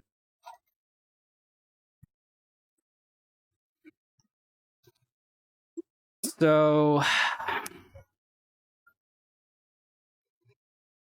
as much as I'm talking them up, I don't actually put them on burgers that much. I usually put them on other kinds of sandwiches. But there's no reason why you couldn't. It would be good if you told me, there's some pickled red onion on this burger. I'd be like, oh, nice. That sounds good.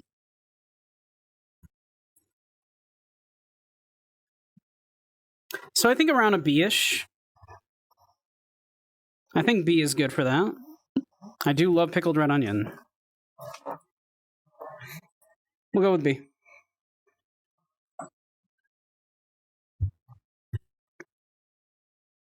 That's salsa? Yeah, I think that's salsa.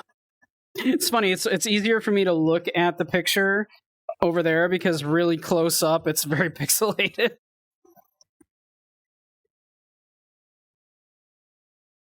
So I think that's salsa. I don't love salsa on a burger. It's fine. That's not like my go-to to put on a burger, though.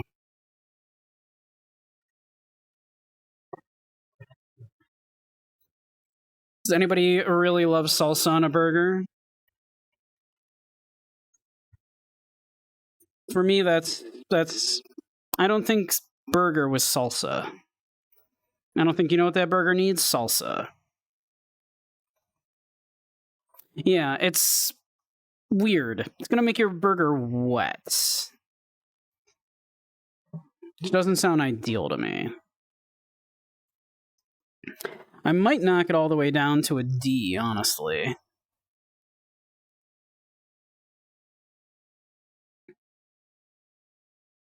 Yes, I'm still listening to music.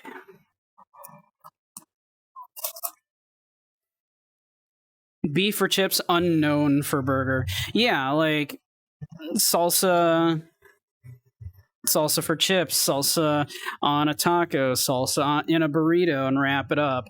I even like when I'm making chili and I'm cheating a little bit, which is most of the time, honestly. I buy a big jar of salsa instead of like chopping up a bunch of vegetables. Just put a big jar of salsa in there. I usually also add a can of tomatoes because I like a lot of tomato in my chili. Salsa on an omelet. Yeah, salsa on an omelet. Very good. Burger, no, though. I love you, salsa. You're a great condiment, but not so much on a burger here. I'm putting you on a D.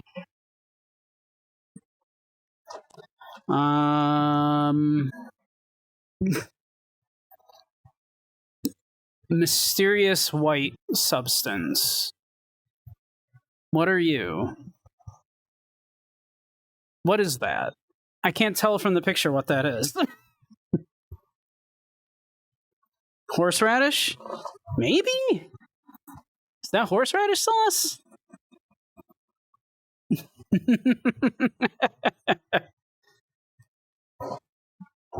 Getting closer to it is not helping me. I'm not sure what the heck that's supposed to be.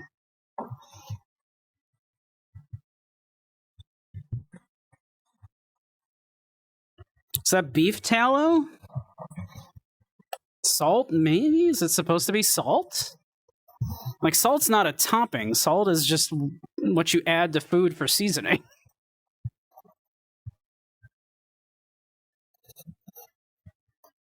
But beef tallow is not a topping either. Beef tallow is something you can cook beef in.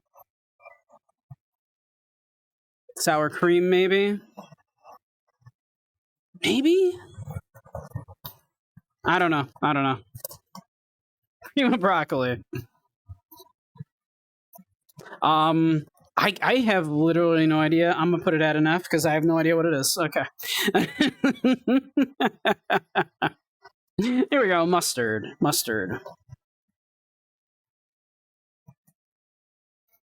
The compression of the images are so ass. I think what this site is doing, what this world is doing, I think it's drawing directly from a tier list website and like automatically uploading the pictures from that. And you know, those tier list websites, the pictures are tiny. So I think that's what this world is doing. So I think that's why the compression stuck so bad. I'm guessing. But we have mustard. You like mustard, albeit sparingly. I like mustard. It's not my favorite thing to put on a burger. I like mustard more on a hot dog or some other kind of sandwich. That said, I don't mind it on a burger. Yeah. It can be there. Or if you're making a burger sauce, putting a little mustard and ketchup in the mayonnaise to mix it up and make your burger sauce, acceptable. On its own, it's not my sauce of choice for a burger. At least not on its own. And I love mustard. Love mustard. Yeah. I'm going to give it a C, I think. What do we think of a C? Does C feel fair? Because I don't mind it on a burger. It's not my first choice of a sauce on a burger. And we have mayonnaise at B, and I'd rather have mayonnaise. C sounds fair to everybody? Sounds good.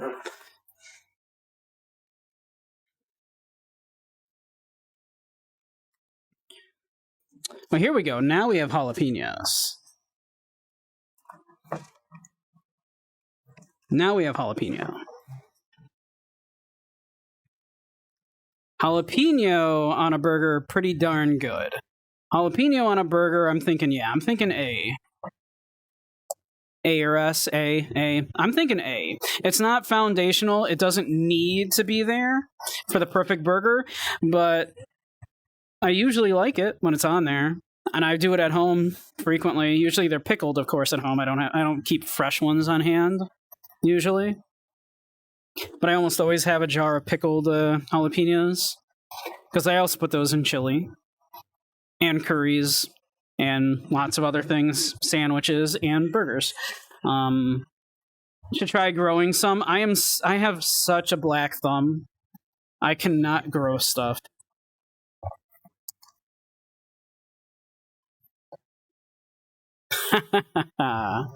They're close. They've almost got a gig.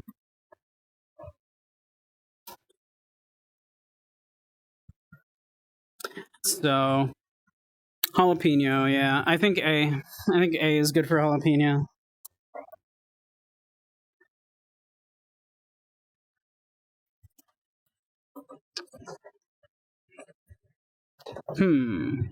That looks like specifically like arugula. Like, that doesn't look like just lettuce. That looks like arugula.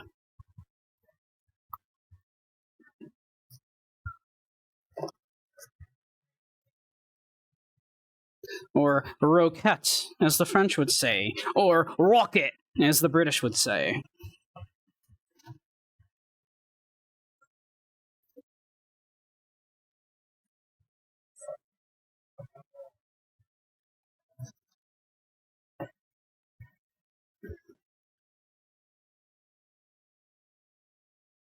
Anybody have strong opinions on arugula on a burger? Personally, I think I'd just rather have lettuce. I like arugula. I've had plenty of sandwiches with arugula on it, and it's good. I don't really like it on a burger that much, though. I don't think that's necessary.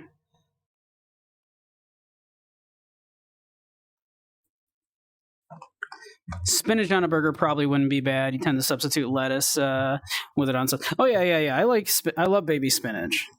Spinach in general, yeah. Delicious. Yeah, big fan. Arugula though, it's expensive. It's so delicate. Tastes delicious though. A little bitter, a little peppery.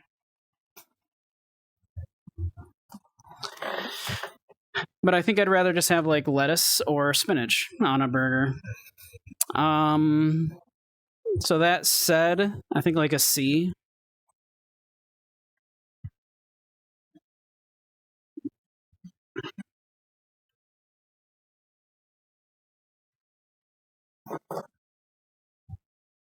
Is that chicken?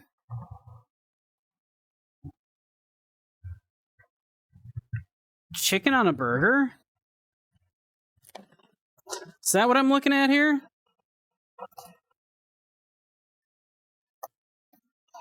Am I looking at chicken?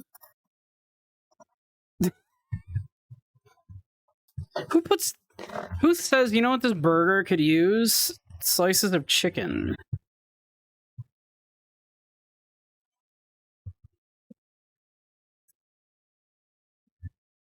As a topping for burger? Add some chicken on top of it? That's called just making some weird chicken club sandwich with a beef patty. I don't even know what to make of that one. I mean, it doesn't hurt. I mean, chicken doesn't taste like much, right? It's not going to fight anything on there, but...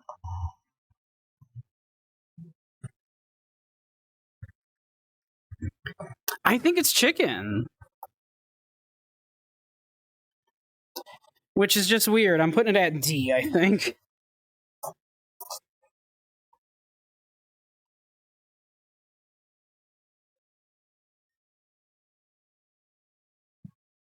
There we go. Onion. Good old onion. Now, obviously a red onion is better than like a yellow onion on a burger. But onion in general, yeah, onion is foundational almost on a burger. A, if not S. Yeah, I would almost call it foundational. Like, you almost can't have a burger without onion. Like, you can, but it's kind of a sad burger. And its presence elevates the burger, right? Like, you can have a burger and you put onion on it, and it almost always just makes the burger better without detracting anything from the burger either, right?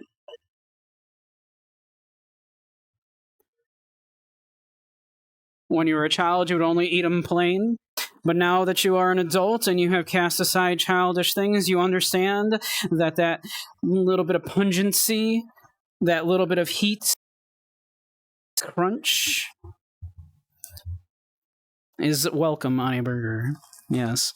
Yeah, it's either an A or an S. It's hard to say. It's almost... I think I have to put it at an S.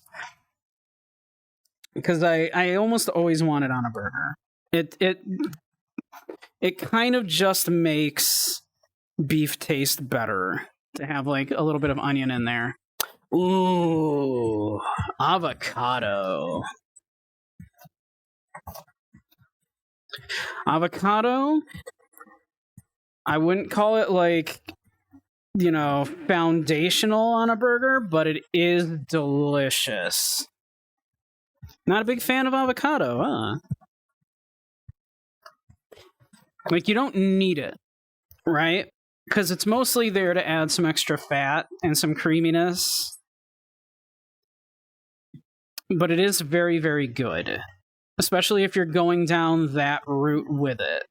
Like, if you're putting, like, a bunch of, like, veggies on that burger, if you're doing, like, your lettuce and your tomato and all that, some avocado on there can be very nice. It's definitely some extra fat, so you need to account for that. And definitely put maybe some extra pickle in there, something else, something sour in there to help balance out that fat.